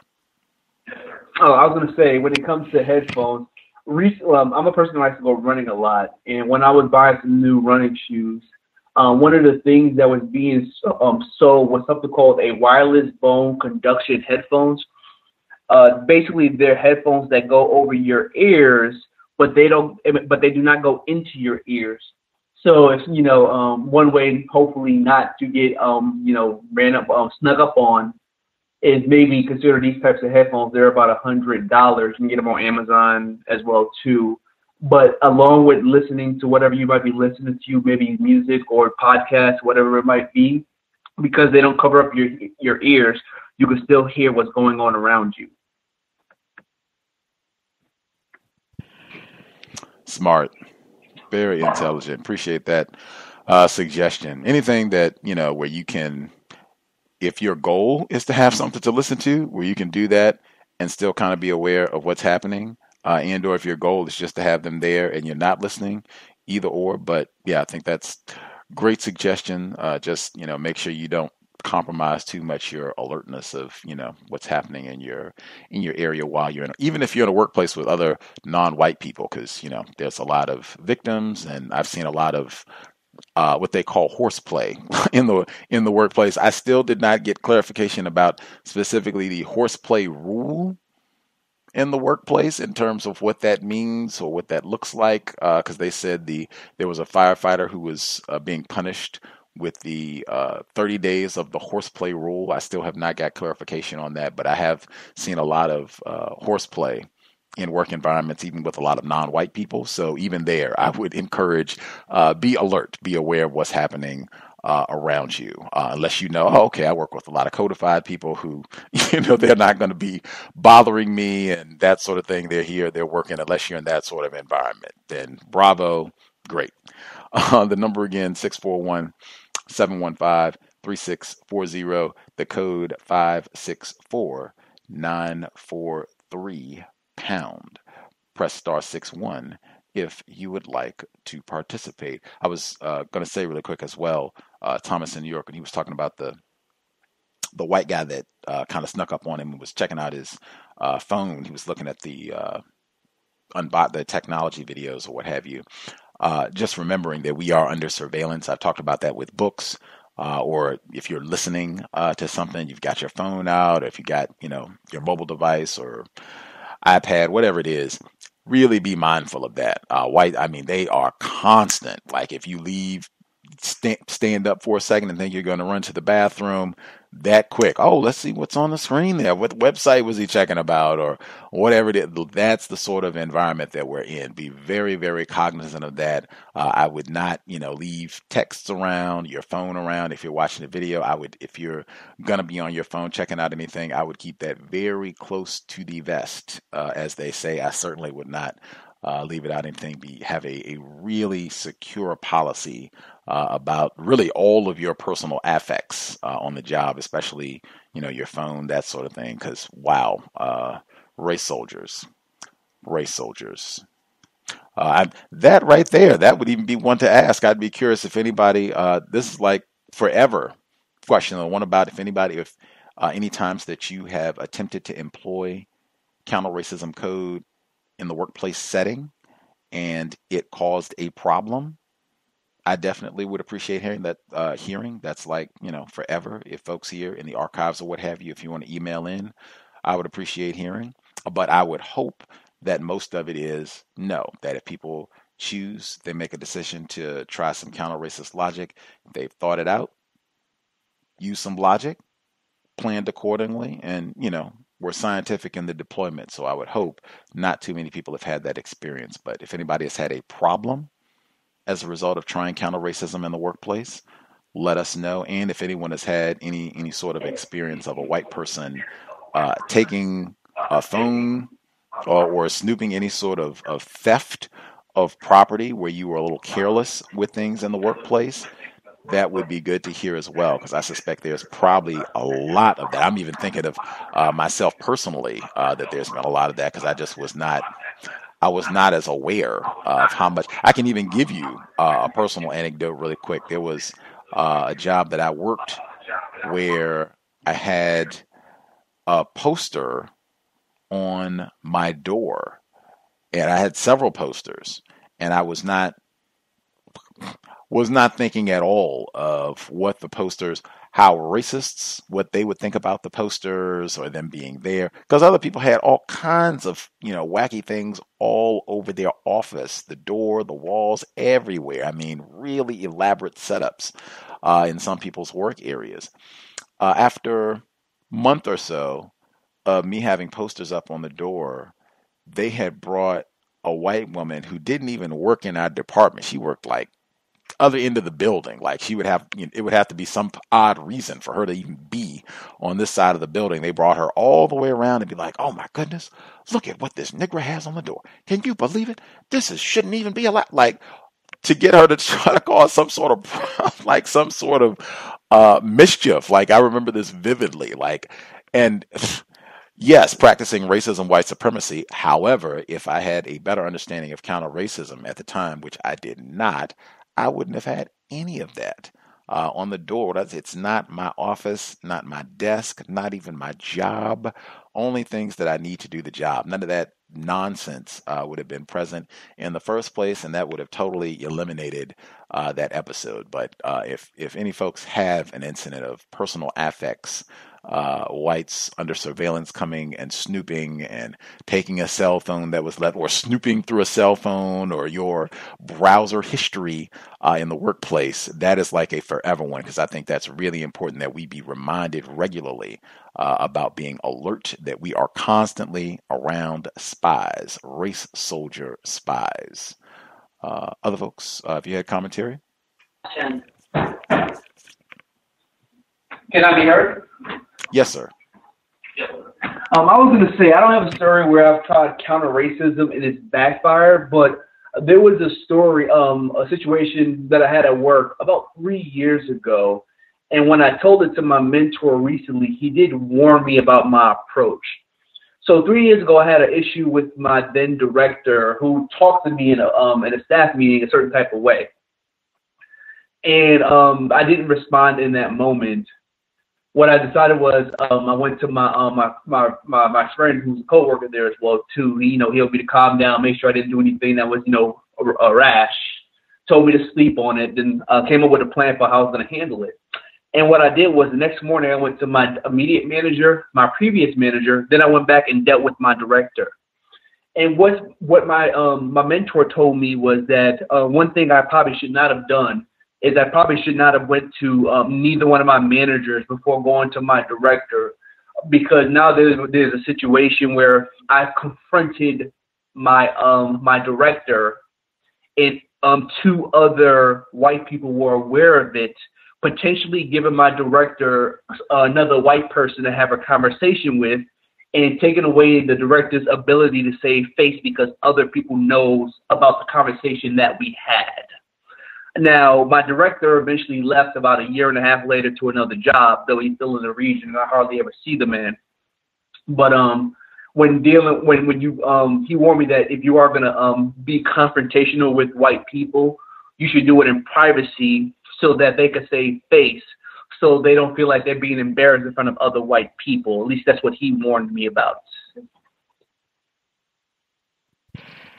I think that's constructive advice, whether it's a white person or a non-white person. I think in general, if there is a problem in the workplace, being able to address it privately tends to be much better than making it a public spectacle where you can talk to the person for all the reasons that your mentor gave. Those are all logical, valid, make super sense as well, and would work, as I said, would apply for a non-white person as well, because that happens a lot as well. Unfortunately, lots of anti-blackness would work also. Talk to them privately and see if you can address it that way. I think a lot of people, ego tends to be a lot smaller when there's no audience.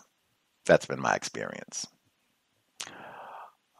Other folks, thoughts? It's certainly always this time of year. If any folks, any experience with the good old holiday parties, if you have refined your code for getting through the mischief, always grand to hear, or if people have had an experience. That can be a grand experience to exercise counter-racist code if it's one of those situations where you have to attend and do the mandatory, 30 minutes or what have you, sober 30 minutes. That can be a great opportunity to exercise some counter-racism code, to either do some studying, have a question that you want to ask. Doesn't have to necessarily be about racism, but to figure out something that you want to do, to use your 30 minutes constructively while you're going to be there. Other folks, Can I be heard? Yes, sir. Thomas in New York. Yeah, I have my code. I do have to attend the company party this year because it's going to be also the christening of the new office. It's mandatory. Everyone comes there. But I'm going to follow my code. I'm going to bring my spouse. I'm not going to go alone. I'm going to, have someone there so, we can leave early. We got to go get the kids. Not going to be on a boat this time where you can't go nowhere. So, I think that's going to be my code. The last thing I wanted to say is looking at your phone, opening your lunch. I spend a lot of time in the morning cutting fruit, and people will put their lunch in the refrigerator. And white people are so nosy. They want to know what other people are eating. Hey, Thomas, who put this here? That was such and such just dropped that there. Okay, this is one of the reasons why I started putting on the headphone. These type of questions. And then let me just see what they got here today. Now one particular guy, the IT guy, now he comes in there. I generally don't bother the IT guy because I need him a lot, so, hey, he could do what he want to do while I'm cutting, I generally leave him alone. But he's quiet. He's an introvert, very thrifty, frugal. But he comes in every morning. Now, I think I mentioned before, we have a row. I call it the Ong section. They put all the Chinese people in one area. You got last name Wong, Fong, Hong, and then Ogong, and then around the corner there's this other Chinese girl that they call Ninja. And they generally eat their lunch together. They order their lunch together, and they eat it, together, standing up with their chopsticks over in their little area, talk their language, and everyone kind of leaves them alone. You can kind of smell, they always get, Chinese food. Either way, he comes in every morning and goes through whatever they left over and makes his breakfast. And I don't think that they know he does this. In fact, they come back and, they've made comments like to each other, like, man, someone must have came and ate some, and I don't say nothing because I don't snitch. But that was just watch your food.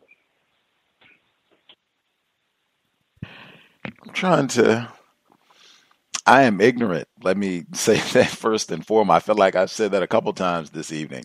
I am ignorant. Perhaps I do not understand snitching. If someone is stealing someone else's food, is that snitching to let them know, like, oh, this person is pitiful? If they were black, I would tell them, but they're Chinese, so I don't feel like it's my rule to tell them, if I tell them, then it's going to come back. Well, Thomas told me I don't want to be involved in that, so I just leave it here. I don't know. They don't ask me. They talking to one another. I don't jump into their conversation. When they talk in Chinese, they don't add me in their conversation, so I don't add myself in their conversation when they talk in English. Right on. No issue there. I was just trying to understand if that was snitching. But yeah, I understand. The food thing that has come. That I'm not surprised at all to hear that. That I think is that's another thing I just didn't know. I hadn't had that conversation. That is very, very common in workplaces. I think 404 and some of our other listeners, they have even said what they have resorted to is just buying a cooler, filling it with ice. And now, wintertime, if you live places where it's cold like I do, you can just get that cooler with ice and just leave it in the car. It'll be fine if you have food that needs to be refrigerated. or cooler with ice. You can bring it in with you with the ice, and it should be good for a few hours until lunchtime. But just, I mean, whites are going to be white. I think that's been catchphrase that we've used for some time. Whites are going to be white. You just have to expect that with the food and take all necessary precautions. That's why I said a part of the holiday code should be we're certainly not eating anything that comes in. And I don't care how many times you get asked if it's a potluck, as they call it, or any sort of goofiness that they're doing for the holidays. Nope, I do not do any of it. I don't do Kwanzaa, Hanukkah, Christmas, any of the other celebrations. Nope, I'm good. And I got peanut allergy, so yeah, I'm out on everything. I don't even get down with eggnog. Other folks, if you have comments, again, any folks, if you have an incident of your personal property being pilfered, like phone, anything, they went through your browser history, just not being cognizant of how nosy and snooping race soldier spies are on the job. Anecdote for that, and/or if folks have a time where attempting to employ counter racism on the job produced a problem. Would appreciate if folks have any examples there as well, or if you have any other situations, problems, you have a problem on the job or figured out some solutions, feel free.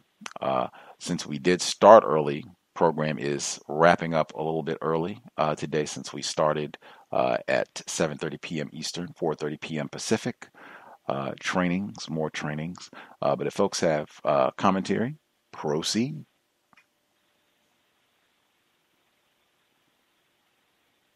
Can I be heard? Caller in Florida? Yes, sir. Yes, sir. Thank you very much, sir. I did have a couple more incidents, and this first one does kind of parallel with the surveillance aspect of it and cell phones, because when the supervisor sent out the email, in my thinking, she is going to focus on the black female. This is the same one who they didn't acknowledge in the March meeting. We in December. This happened back in March. So I was just thinking that they were going to practice racism against her supervisor in the wardens and the administrative positions. So this person sits by a surveillance camera on this, is mounted into the ceiling. I mean, and both of these cameras, they are visible. And I was thinking about that. So it does pick up at least the visuals in the video. So I don't know if she doesn't realize it or not. But also I wanted to mention her seat is positioned next to windows where what they call a higher up. So I say the warden mainly walks through the hallway and can easily look to their right and see everything that the person is doing from the where she is, if she's on a browser or whatever she's doing on the computer screen, or if she is texting or whatever. So apparently they've noticed a pattern with her. I think they spoke to her about it sometime this week, and she said that she used a metaphor saying that they have the scope on us. So that could be another gun metaphor, maybe, or a microscope, or something like that. And the white female that sits across from her, she says, when she left, it says, blank is playing with fire. Speaking about her texting, she says she's playing with fire because when the email came out, they were kind of arguing about, well, hey, if you say one person has to stop using their cell phone, then none of us can do it. So I'm just kind of just smirking. I ain't really get into it because I've already taken a protest stance, and I said I hadn't been participating. So I've been very open about that. And my next one is for two different ones with the security bailiffs, the sheriffs. The first one is I was sitting in the break room talking with non-white female, and this race soldier, white person, literal white person in a uniform. He picks up the water jug that goes into the machine where you can put your cup down and your water. It was empty, so he blatantly interrupts, and asks me, "Isn't this your job?" So I said, "No, it's not." And then he says, "Oh, okay," and then he just walks and then he changes it himself. So just the arrogance and the racism and preemptively thinking that this is my task, this is my responsibility to do this. I shouldn't dare pick this up to change this. So he definitely was practicing racism. And the next one was, I was walking out of the courthouse one day, and the current sergeant of the sheriff's there, he did a wave, and it looked like the Nazi salute. Like, people don't wave like this. Like, you stick your hand up, and he was telling everybody bye or whatever. So that was a quick one. I had forgot to share that one. And the last one I wanted to share was the black female that I speak to. She was saying there was something interesting that happened. That the warden, the usual warden I've been talking about, she's been very crafty, and her white assistant, and the assistant is a cowbell because she has a black child or a child with melanin, and she's been bringing around these sheets that people have refused to sign from the personnel regulations that came out at the end of September. We're in December now.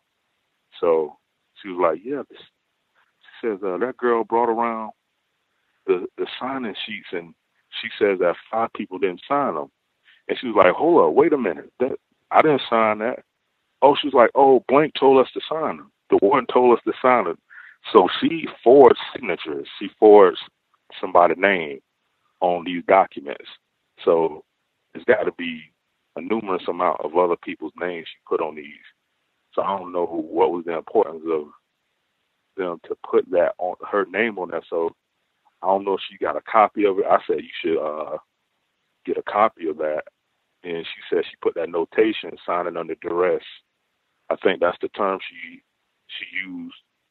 And she said, yeah, 5 other people, and I think most of those people are classified as black or non-white. So I really wanted to bring that one to the program. So yeah, that's all I have for now. Thanks.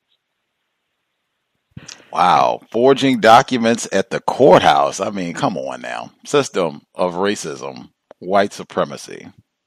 Irie in Louisiana, did you have commentary? You should be with us, ma'am. Yes. Hello, Gus, and hello to everybody on the line and listening. Excuse me.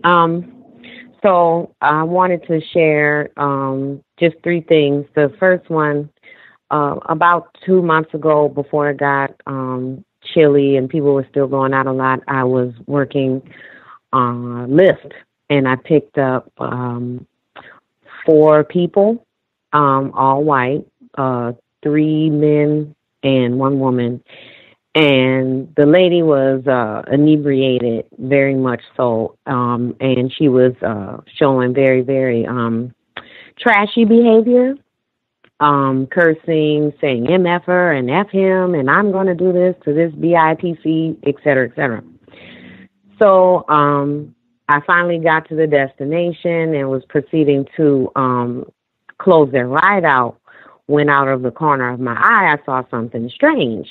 And when I looked to my right, it was her foot.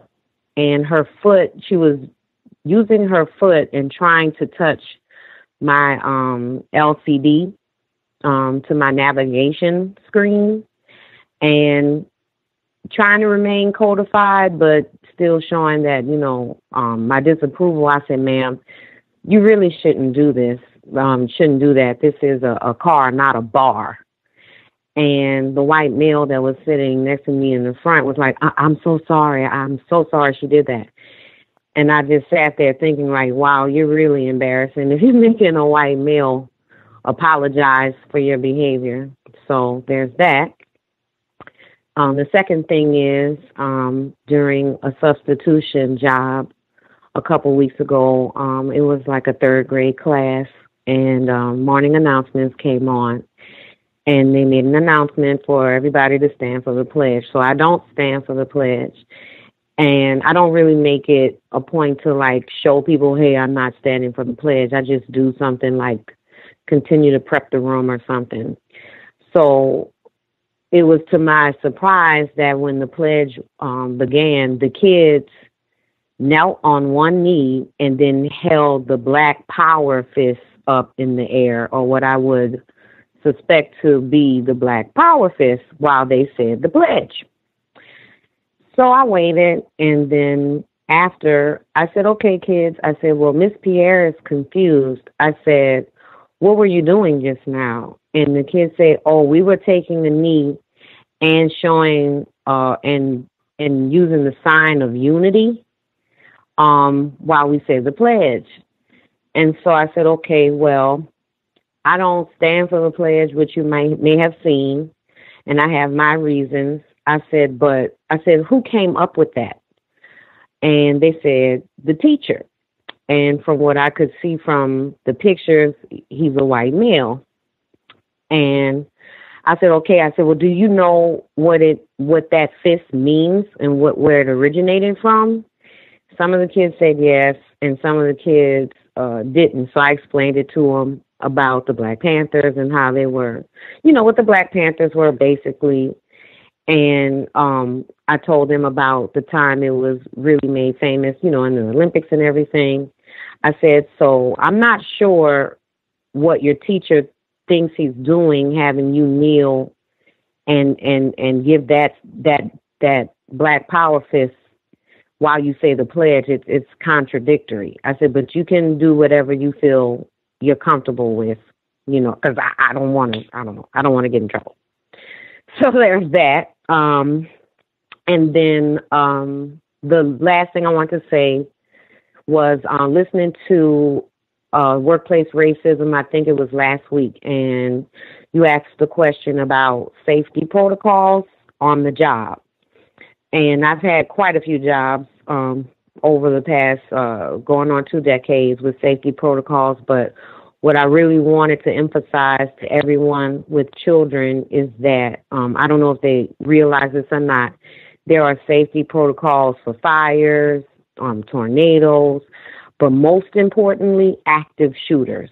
And when I go into a classroom, I look at the evacuation plan and also what the plan is if we are in the building and cannot leave in the event of an active shooter. And I try to emphasize to the children that when their behavior, especially non-white Black kids, when their behavior gets so out of hand that I can't speak without yelling over somebody or needing to do something drastic to get their attention, that it's actually compromising our safety in the event that I have to find a way out, or in the event that we don't need to reveal our position to someone crazy. And I would really ask everyone with children to talk to their children about maintaining self-control, positive self-control while they're in school, because we do not know if or when it's going to happen. And the teacher in charge is going to be in charge of their lives at that moment in time. And thank you. I'll mute my line. Much obliged, Irie. Second, that safety. That was our theme for last week for people. If you can go back in the archives for workplace racism for last Friday, but that was basically the theme for the whole broadcast. Safety. You have to be the person that is primarily in charge of safety, because we are in a system of racism, white supremacy. Black lives do not matter, even on the job. With that, we are wrapping up a little early. I'm doing my teacher training this weekend, but we will be here on time, normal broadcast time tomorrow, 6 p.m. Pacific, 9 p.m. Eastern, compensatory call-in. Looking forward to catching up on the past week. Morning of GHW. continues. Much obliged for all the folks who participated. I hope it was a constructive investment of your Friday evening. Sobriety would be best under conditions of white supremacy, especially during the so-called holiday season. Sobriety checkpoints will be out. We should be sober and buckled up each and every time we are in a vehicle, driver, or passenger. That said, Creator, we ask that you help us remain patient with other Black people, victims of white supremacy. We ask that you help us remain patient with ourselves. Remind us to demonstrate the highest levels of Black self-respect at all times, in all places, each and every time we are in contact with another Black person. It has been time. Replace white supremacy with justice immediately. Cal signing out. Thanks all for tuning in. Nigga, you so brainwashed. I'm a victim, brother. Problem. You're a victim. I'm a victim of 400 years of conditioning. Shut up. The man has programmed my conditioning. Mm-hmm. Even my conditioning has been conditioned.